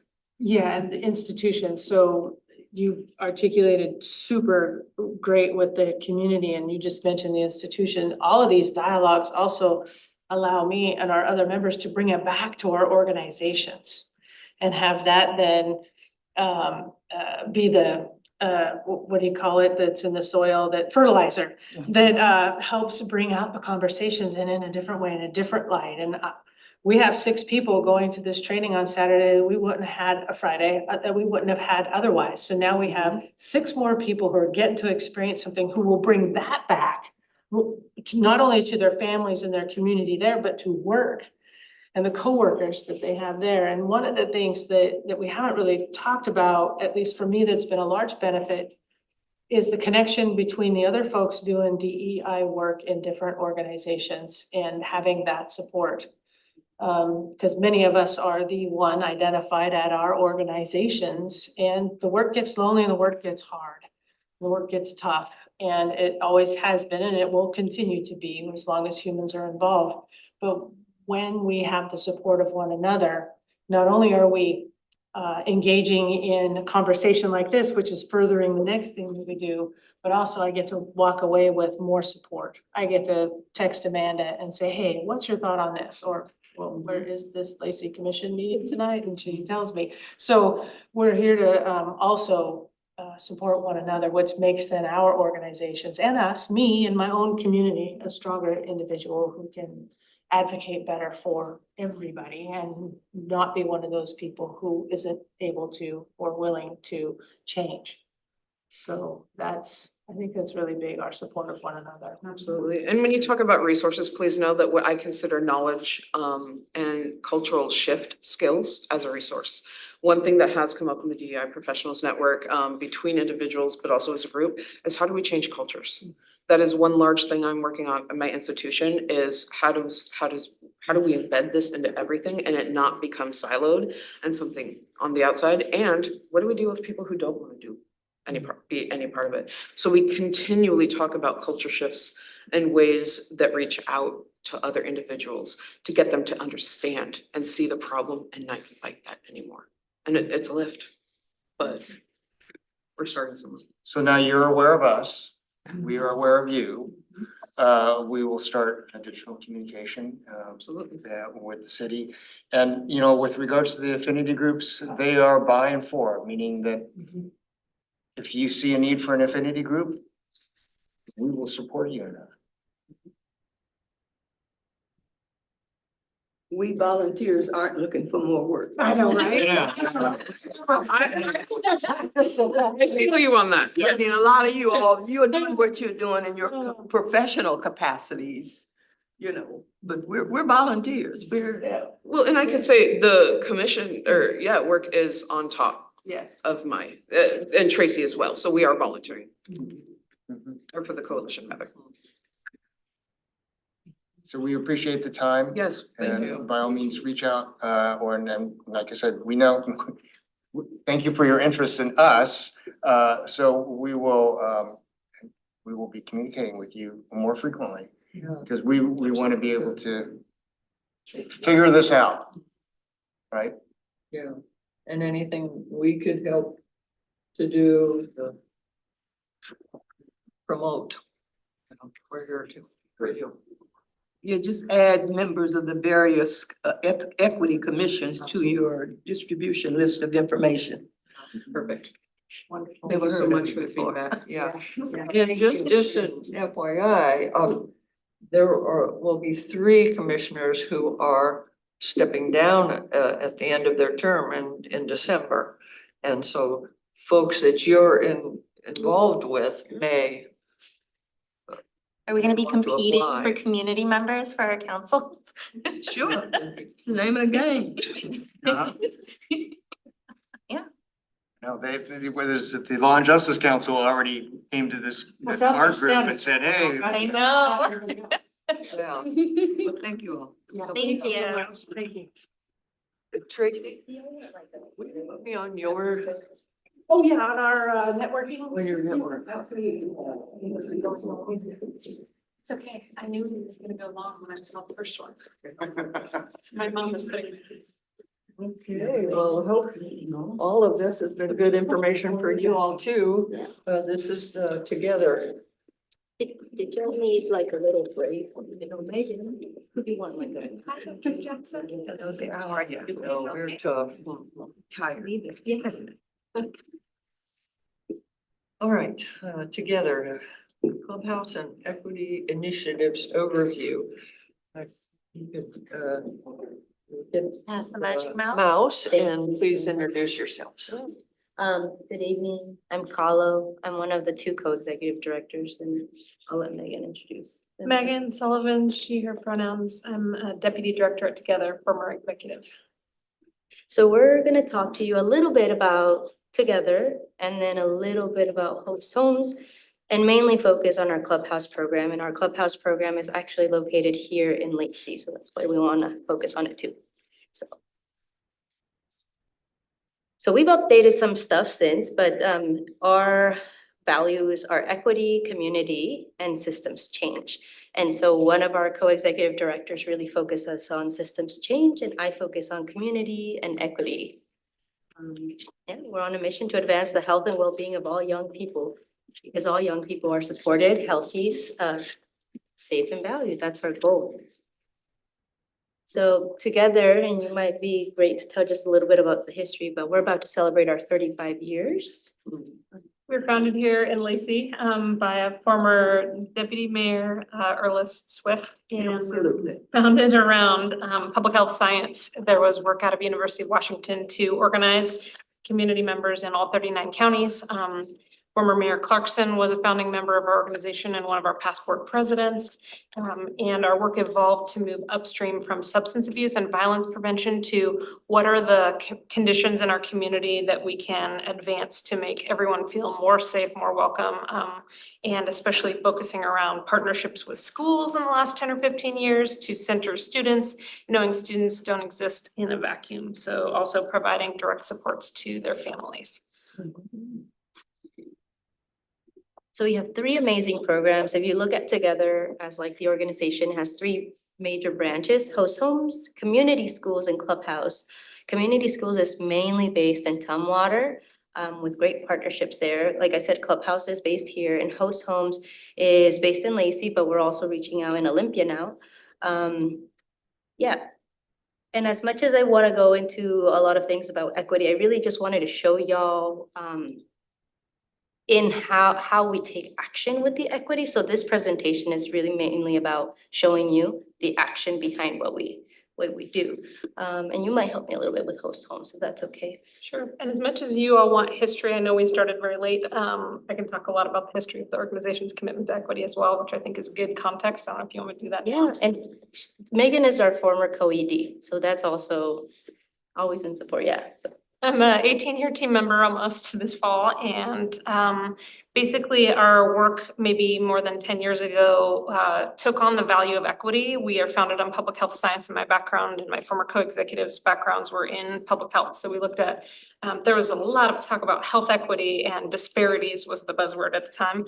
So in that, we got one of our iterations of our board to say equity is a value, and then we spent a lot of time unpacking what does that mean, and then we spent a lot of time looking at how do we learn together as a board and as a staff, and that learning has been really deep and broad and is ongoing.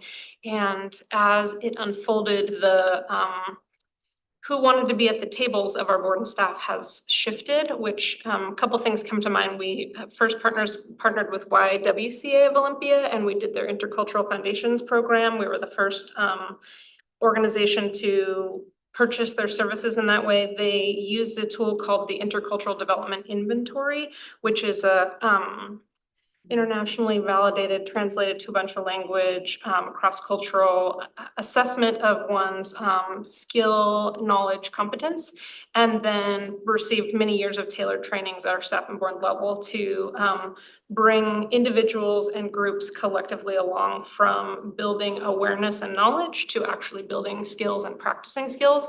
And one of the tools that they gave us that's so cool is it was adapted by somebody in Puget Sound ESD named Malia LaCour, but it's a continuum on becoming a multicultural anti-racist organization.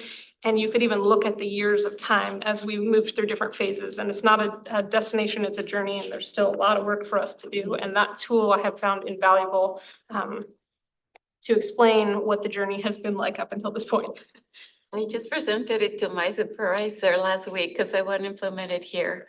It's such an awesome tool. I mean, and the tool does not lie. When you do an assessment and you look at, people think that you're doing real meaningful work and you find that you're really in performative spaces, it's really level setting to figure out where you are and where you need to be going and what does the work look like. So a little bit about our host homes program. It was a pilot program just a couple of years ago. Let me go to the next one. The host homes program has been amazing at housing young students ages 13 to 21 with either kinship matches, people in the community. You have to be about 21 at least to be able to apply as a host, thank you. And we do give stipends to the families and the students. Now, where we differ from something like, foster care, it's mainly we do more in-depth familial connections within the families, supporting the families who want to help the students. We involve the families, we involve the students a lot. And if at any one point, any student has any kind of conflict or feels any kind of way with any kind of family member, they are immediately supported out. And there's a path that our folks find so that they can be in a supportive space and taken out of harm so that there is no harm done to the child emotionally, physically, mentally, spiritually, any of those things. Some of the, I don't know if you want to say a little bit more, yeah. Sure, yeah, and it's how it differs from foster care too is it's kind of earlier in the continuum of acuity of a situation that a young person would be escaping from. People are not going into those host homes. Students are not going in for the reasons you would think. Sometimes they have just a single parent who's chronically ill. Sometimes they're 17 and their single parent has deployed and they want to finish high school in their same community.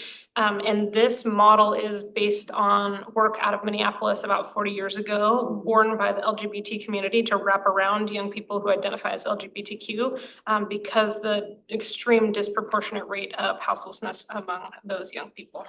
In our host homes, case managers, which they, do case management with the kiddos, they also find ways or avenues to support them in some kind of life paths that they want to choose. So whether that's getting into college or helping support with jobs or setting them up with internships. I mean, really, whatever it is they have an interest with, they also try to be as present for those kids as possible to ensure that they go through whatever curiosities they want to that will bring out positive impacts and results in their own life. Help them be adults, kind adults.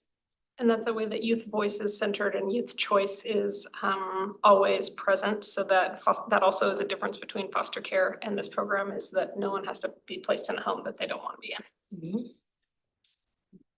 So just a little bit of what we talked about, the student eligibility is about 13 years old to 21. We haven't really seen a lot of kiddos that young, mainly like, sophomores and juniors that I know. They do submit an application with a parent or legal guardian permission, and then we do run background checks to make sure like, not only the families, but the kids are also supported in whatever ways, because like, a kid could have gotten something at a party one time and they have something, so we have like more of a communication with the child, be like, what's going on? We had 24/7 access to program staff, but we don't have that many staff to do the 24/7 access, so we're just re-envisioning that a little bit. Like I said, we have case management, that's like wraparound support, support circles. And then for the host eligibilities, you have to be 21 years or older, and sometimes we do have like an older sibling that's like, something happens. A parent could be deported, and anything could have happened, and it's just like a child and the older sibling just kind of like, can I do this? Which is where the kinship matches kind of come in. They do have to be a resident of Thurston County, and there are some interviews, orientation, and we provide training. We do background checks, and then they are, needed to have a homeowner renter insurance and at least a spare bedroom, and willing to do like meals up to a year, so. And the training and background checking is governed by RCWs, so it's not just made up by us. Right. Yeah, so that's a little bit about host homes. And that's a huge program to unpack, but we just want to get more like words and like, we just want to show it off more, because we have raised our number of students. We have like last year we had up to 30 students, and it's just growing, but we just want more students because it's a great program. Are you having any trouble finding host homes or anything like that, or? Continued effort. Yeah.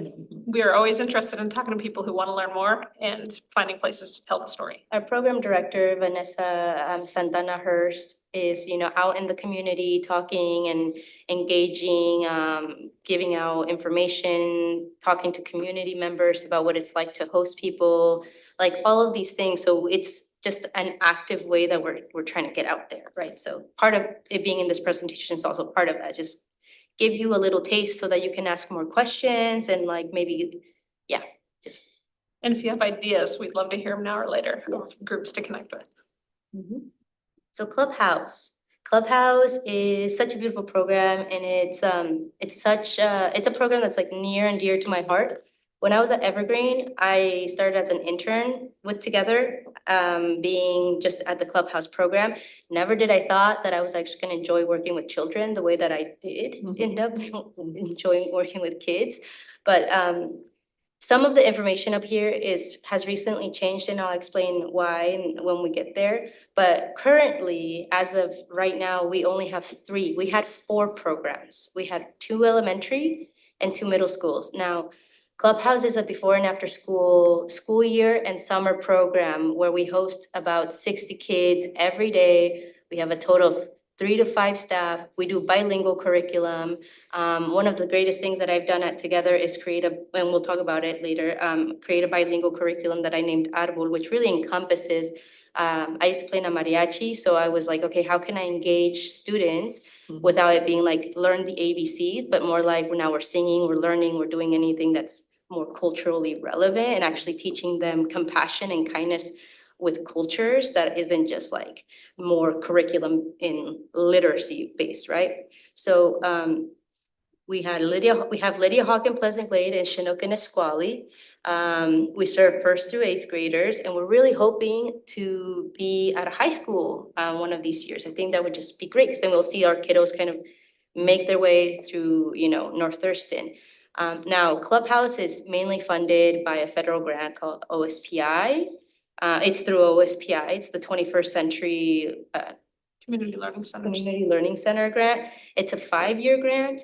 So the reason that we now only have Lydia Hawk, Chinook, and Nisqually, actually at our last presentation here, which was like 2 weeks ago, was when we found out. So these are our folks. And our Pleasant Glade team, our Karina, decided that, they'd rather be a facilitator for this next year. And Rosetta has been a team member for such a long time that Rosetta was so ready and willing to expand their knowledge from elementary to middle school. Now, the reason Pleasant Glade's gone now, and it's more of a transfer and of operations to the YWCA is because YMCA, yeah, thank you. It's because that OSPI grant that we get, which is a 5-year span, it ended this August. And last November, they notified us that this fiscal year, although it ended, they usually have the application back up for a competitive application, right? Now, they notified us last fall that although it's ending in August, they don't have, the funding to support it for this 2024-2025 fiscal year, which to run Lydia Hawk and Pleasant Glade costs about $500,000. And apart from that, Lydia Hawk has the most needs and, that we can do in Pleasant Glade because of the rezoning or redistricting of the district. Pleasant Glade basically had already phased out of a Title I school for us, so we would not be able to apply for it. And we tried, since November, we tried our best to raise as much as we could to sustain both programs. We even thought about doing childcare, licensing, like all of these other things that we really don't do. And this summer was really heavy because we did have to just get to the point to understand the reality, which is it was better to transfer the operation to a program that was executing a lot of the things that we believe in. It was similar programming, and the students and the families would feel the least amount of turbulence possible during the school year, and they will still have the same program. And, thankfully, the YMCA also is extending a job offers to the 3 school teachers, 2 school teachers and a school counselor that will be That were laid off That as were a laid result off. of our change. So now we just have Chinook, Lydia Hawk, and Esquali, and we're hoping that next year when the grant renews, we are able to find a way to either apply to another school or hopefully a high school. Yeah, that's our Lydia Hawk team. So that's Wendy and Katie and Karina. And Karina wanted to step down to spend more time with their baby. They're just their new mom, so they want to spend more time with baby. And then Francis and I started together kind of about 6 years ago at Lydia Hawk, where I was interning and then became a site coordinator. And Francis and I have really gone on this journey together about language, culture, accessibility, and so many more things. And through our journey, something that I noticed that we really needed at Clubhouse was something like a family support liaison, because not only is language a huge barrier in so many different ways, but here we have people that are like, okay, let's have bilingual people which speak English and Spanish. But in reality, Spanish is actually, for me, and this is my perspective and the research that I've done and the experience that I'm at in the communities with the students, Spanish is now just like a bridge language, because now Lacey, especially Lacey, obviously Shelton, but especially Lacey, has seen an immense growth in the Mam and Canjobal languages, which are indigenous Mayan from Guatemala, South Mexico, different areas, which come with a huge amount of cultural needs, just language needs, and from, Afro-Latin American to indigenous, and we do not have, I've been sitting at so many tables and I keep saying, like, I don't know how to explain that that Spanish is really just the bare minimum right now. So if you don't know Spanish, we got to get people to know Spanish, because now there's all these other emerging languages and cultures coming on, and it's not even just them, it's also how we navigate with our other cultures and other communities, like our Samoan community or Korean community, that are really, really present here in Lacey, and we're not talking about it because language is still a barrier. So one of the things that Francis and I worked on is called a term that we learned while we were doing a training in New Mexico from this event that's placed yearly in November called La Cosecha, which is about over 4,000 people nationwide and in Mexico that come to talk about all these things, racism, language, all these things. We learned a term called translanguaging, and it's really how to bridge languages, how to bridge culture, how to do all these things, right? So many terminologies. And again, Francis and I are really new to understanding like the kind of articulation that I'm supposed to be giving now, but we come from these communities. So like our experiences are from our communities. You know, I was undocumented myself for a very long time, so I really know about WASP, I know about all these things. And Francis also recently learned English, and now we're over here doing this kind of work. So at least we have the experience to bring with us what we know, but we couldn't articulate, and now we're having the words to articulate, and now we realize that language is one of the biggest barriers. And one of those barriers is sitting at tables like this, how do we actually articulate back to the communities like those language speakers and Cajoba language speakers, what we're even talking about? Like, how do we involve them in these tables when they're the ones that are feeling also all the consequences of the power that we have? Like, how do we empower with the power that we have? And if we have power and we don't have the ability to empower other people, then what are we really doing with this power? Right, so one of the ways that we're trying to empower is Francis goes to our sites every week. And to the family support liaison, it's really crucial. I mean, we speak more Spanish than English. And you know, she does everything from taking them to like, let's say the food pantry, to the food bank, to get them clothes, to go to like get furniture for them, to teach them how to like use the bus system, connects with partnerships. Like, I don't know if y'all have heard about Hacky Farmers Collectives, like here in Lacey. Mercy, who is from Kenya, is like amazing because they created a farm here behind the food stand, the food bank.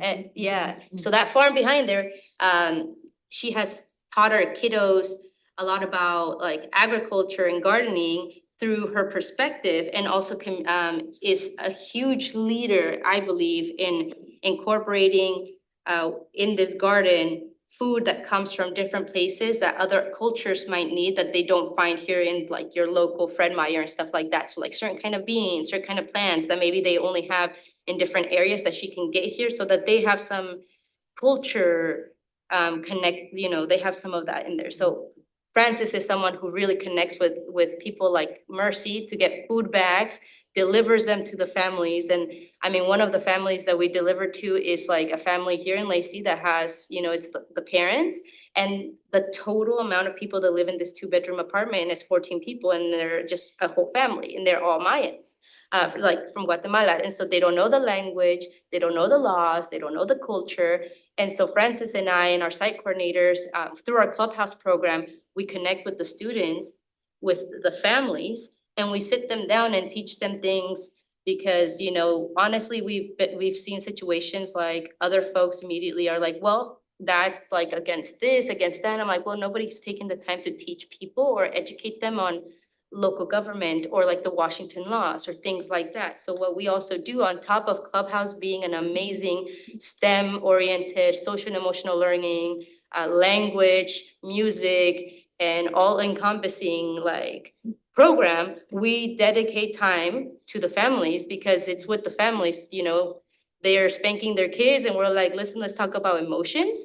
There is like colorism alive and well in communities like the Mexican community and a lot of Latinx communities. So we hear words being said and we're like, we're gonna address issues like this because you know, we gotta also navigate those hard conversations. So Francis is key in that, in so many different ways.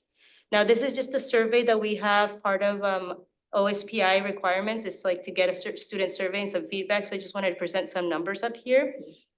So just like a few, you know, Clubhouse has helped me understand the importance of expressing emotions in a healthy way. And these are just students filled out, and they are anonymous. So we don't know which students are doing anything. It's just, you know, from their perspective. And also we get evaluated by OSPI. So we do have like an external evaluator that comes and like evaluates everything from like, you know, like if you're doing like if you're getting a restaurant or something, they evaluate every little thing. So we're internally evaluate ourselves, and then we externally evaluate, are getting evaluated. Yeah, so this is just a little bit about our 5-year grants. This one ended last year and it got renewed as cohort 15 ended, and then cohort 19 got renewed for our middle school. Our elementary one is cohort 16, that's the name of it. And we're waiting to see what happens after this August to see when the new application will be out so that we can apply to Lydia Hawk. So I have a question, if I may. So together, I mean, my prior life, you guys were talking about the responsible alcohol consumption. And I don't see that training here. So you kind of like. We have an evidence-based curricula called Life Skills Training, and we still have a small amount of funding that's dedicated for substance abuse prevention.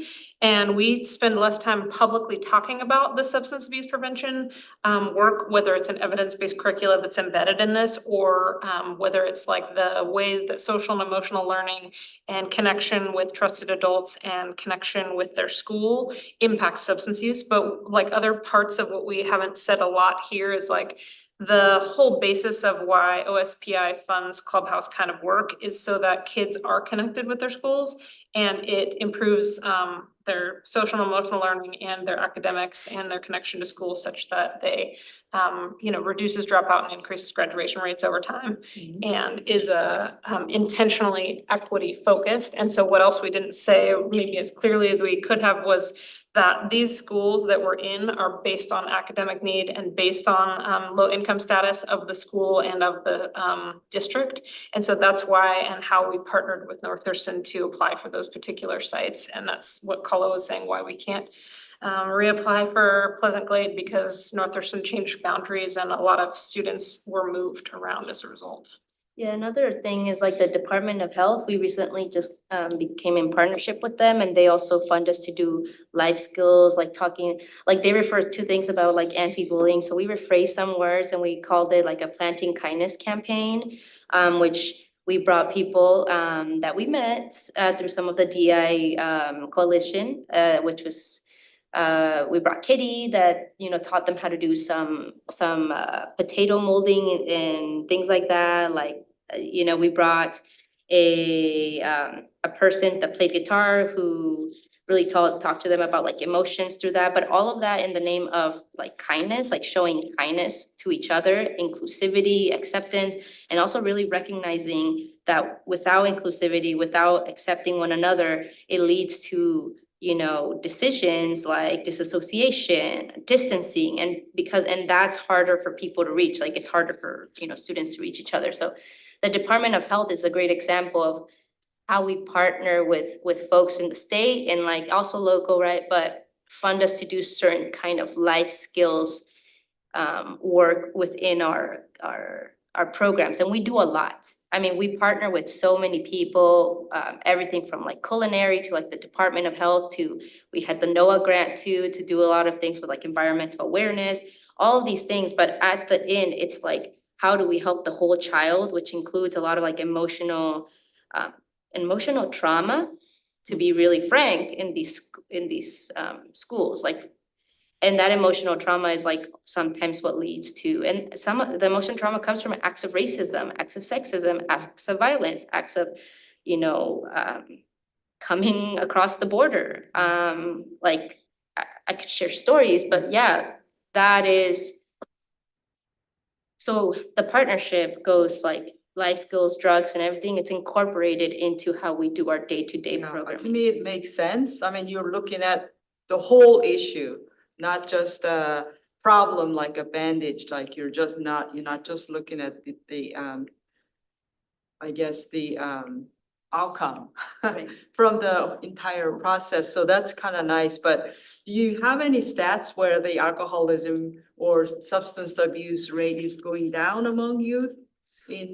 I would not say that that is happening broadly, to my understanding. What I would say that we do have some data about is that when the students go through to Fidelity, our offering of that evidence-based curricula, when they reach, I think 80% of the lessons attended, they are definitely having reduced like better skills with coping with anxiety and reduced interest in youth substance use. And remember, these are elementary and middle school students, so the average, my background not only is in public health science, but in substance abuse prevention. And so like the average age of initiation and delaying that is like one of the best things we can do. And then equipping young people with the tools and skills to deal with stress and talk about substance use is the other best thing we can do. There are other community normative and adult centric and laws and policies, ways that Together used to be way more active and then we do a little bit less of now.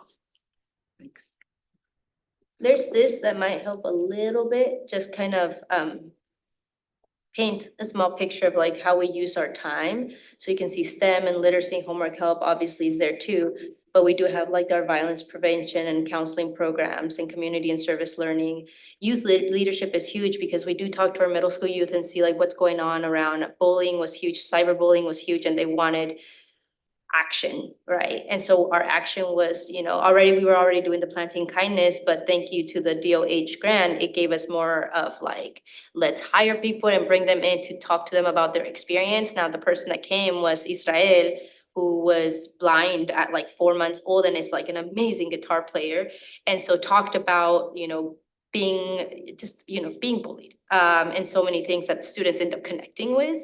So, youth leadership is huge. And then parental involvement is one of the ones that we do good at, but it's also at the mercy sometimes of the parents, because a lot of the parents that we work with do have like 2-3 jobs. So it's not easy for them to be like, come to our family night at 5:30, and some of them work in Tacoma painting and doing different things. So it's not always easy to get the parents there, but we've seen a growth in that, and that's great. We involve some mariachi and some dancing sometimes and some tacos, and that becomes an incentive. We work with Cielo now a little bit more closely, so we're able to do certain things that brings them up to us. We'll feed them a little bit and entertain them. I spoke a little bit about Arbol. I don't think I need to spend too much time there. I think, we're in the, I think I spoke enough about Arbol, but if you have any other questions, Arbol stands for, it's in Spanish, it stands for Aprendizaje, Raíces Biculturales, Origen y Lenguaje. It's just by culture, roots, learning and understanding, origin and language, so. And this has been key with so many of the grants that we've written in Clubhouse, because a lot of folks are looking for language, culture, and identity exploration, and Arbol really talks about all of those and in depth. A little bit more, this is our social and emotional learning program quality assessment score. So this is what we're rated by OSPI, which is why it says external. So like safe space, we're at the sites, which is at the schools. Supportive environment, interactive environment, engaging, and their thing is that they would like to see at least a 3 on everything. And so anything 3 and above is, like but like under that's where we need some more growth and stuff. Here's some of our students. And we have more students. This is our elementary one.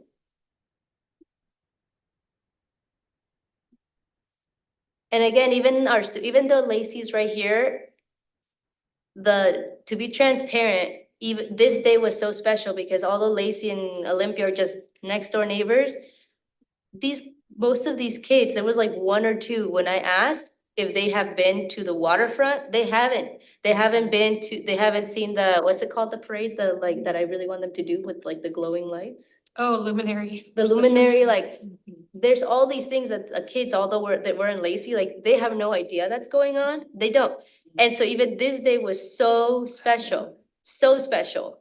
We partner with the Puget Sound Estuarium, which is when they come downtown, and we love partnering with PSE. Yeah. There's been a big emphasis on environmental justice, Yes. driven largely by our middle school students who are paying attention to what's happening with climate and justice and are very angry. Right. And As also they with should that, because that's a huge one. This is just a few of our partnerships. We just wanted to put some out here. It's not all. And then we have a couple upcoming ones that are very new. So this is Bobby from the Bridge Music Project, who also hangs out with our middle school. These are our 2 staff. And we're like also a summer program, so our summer program does less academic support in the sense of like after school homework help, but more of like enriching activities, which is where a lot of kids want to focus. Like, I want to go to Tolme Park, I want to go to, you know, X, Y, and Z. We took them up to the Olympic National Park as well, and they just really want to invest time in the outdoors and climate change. They're as they should, because they're the ones that's gonna experience this. So they want to do something about it, and yeah. And then this is the last slide that I have for y'all, but this is mainly just, you know, Together is experiencing their 35th anniversary their 35th year this year. And so we're gonna have an anniversary breakfast. And so, like I said, obviously we're a nonprofit, and grants and other things, you know, we're writing and stuff like that, but we would really like and appreciate for our community folks and partners and friends to come and join us on this breakfast. I'm having my middle and high school mariachi director, who's gonna be the MC, and is a very special thing for me because, you know, he's part of the reason why I'm here. He told me, I just gotta say every time, he's like, you know, I'd rather my students pick up an instrument than a weapon.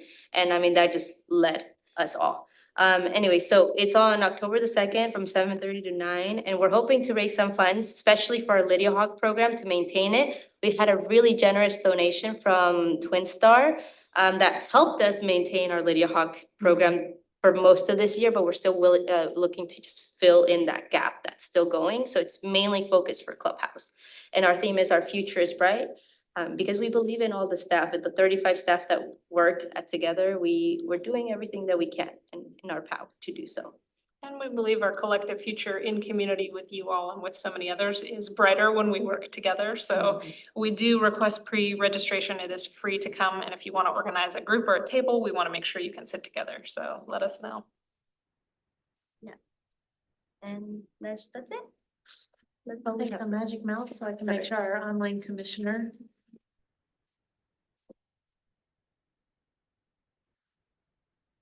Before I forget.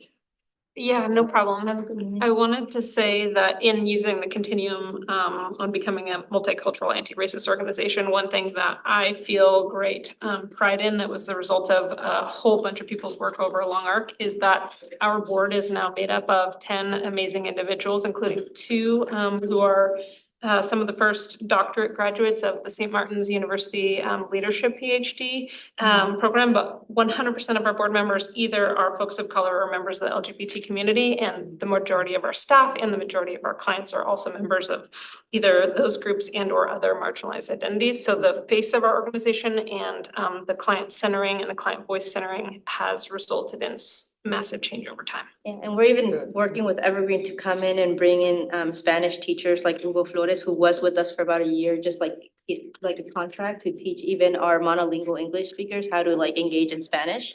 So I would say we're a bilingual organization now. Yeah. Yeah. Thank you for having us. Yeah, thank you. Thank you for being here. Good luck tomorrow on your surgery. Hello has a surgery tomorrow. Well, hopefully it's tomorrow. Well, I'm hoping it's tomorrow. I hope they can call me back and they say tomorrow, but if not, I have a plan. I'm going to the emergency room. Yeah, thank you so much. All right, thank you.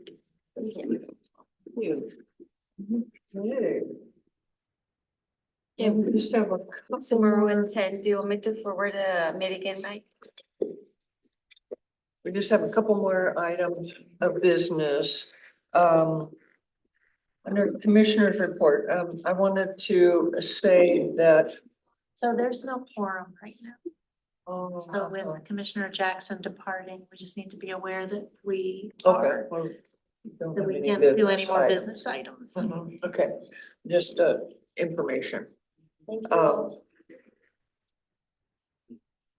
I have asked Shannon and her staff to bring the Commission on Equity information about the Black Home initiative. It's a regional effort focusing on addressing disparities in home ownership for Black households. I recently read both the Olympia City Council and Thurston Regional Housing Council have been interested in exploring collaboration around that initiative, so I would like to get information here. I've also asked for information on the new Washington Covenant Home Ownership Act that just came into effect in July, addressing housing discrimination programs and for assistance for first-time home buyers. So want to see with that information how we can, the city of Lacey can assist to get that information out to the community. Let's see, Commissioner Hedgewood, would you like to give us a little update on the park improvement funding work? Sure thing. Our first meeting was the, kind of more typical government servant training and public acts training that we did. So I'm good to go on that for that work group and for this commission. We reviewed a bit about what our work is going to entail over the coming months. We plan to wrap up by the end of the year with possibility to extend beyond that, depending on what our workload looks like. But we hope to have a recommendation to the city council here in the next few months. We also went over budgets for the parks and for our public works department. And there's a little bit of overlap there as far as maintenance of parks is concerned. Otherwise, just introducing ourselves to the group and kind of getting to know the pool of expertise that we have. We have a great group of people. We have a lot of really great experience in the park sector, equity sector, the local community business leaders. We really have a great pool of people that the city was able to pull together, and that people that stepped up to do some work for their community, and we're going to do some great stuff. I'm looking forward to it. Great, thank you. Thank you for volunteering to be on that. Of course. Director's report, Kelly? Yes, so thank you for having me. I'm filling in for Shannon Kelly Fong. And I'm just pulling up our, pardon me one moment, I'm gonna pull up our flyer. I know we are in severe overtime.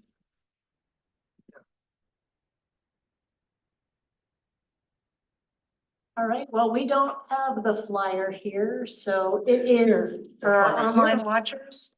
I have it in person, but for our online guests, it is in the agenda. And so the Lacey Police Department is doing a marvelous job of getting forward pointing outreach. So making sure that they're being proactive. And so they're offering this community academy. They're gonna be here at your next meeting to go over homelessness and outreach efforts. But for right now, we have an application due date of mid-September. So this program is gonna be closed out for applications. But what it is it's 26 hours of engagement, education, getting behind the scenes of how Lacey Police Department operates. And so you get to meet the people, learn about the equipment, and get a really hands-on experience to learn about policing and the way that it is operated in Lacey. I looked at it last year and wished you could sort of take a couple little bits out of it, but it's sounds like a really interesting program. And that's all I have for this evening. Okay, anybody else have any other commissioners having anything to talk about? Do you have anything you'd like to add? No. Or, Not. right, it would be great maybe next time to have an update on your group meetings with the other government entities. Okay, yeah, sure. Yep. Maybe the only thing I can add is I'm participating in their training, the coalition's training on Friday. Good. Tell us about it. Okay, well, with that, I'm going to adjourn the meeting. Thank you, everybody.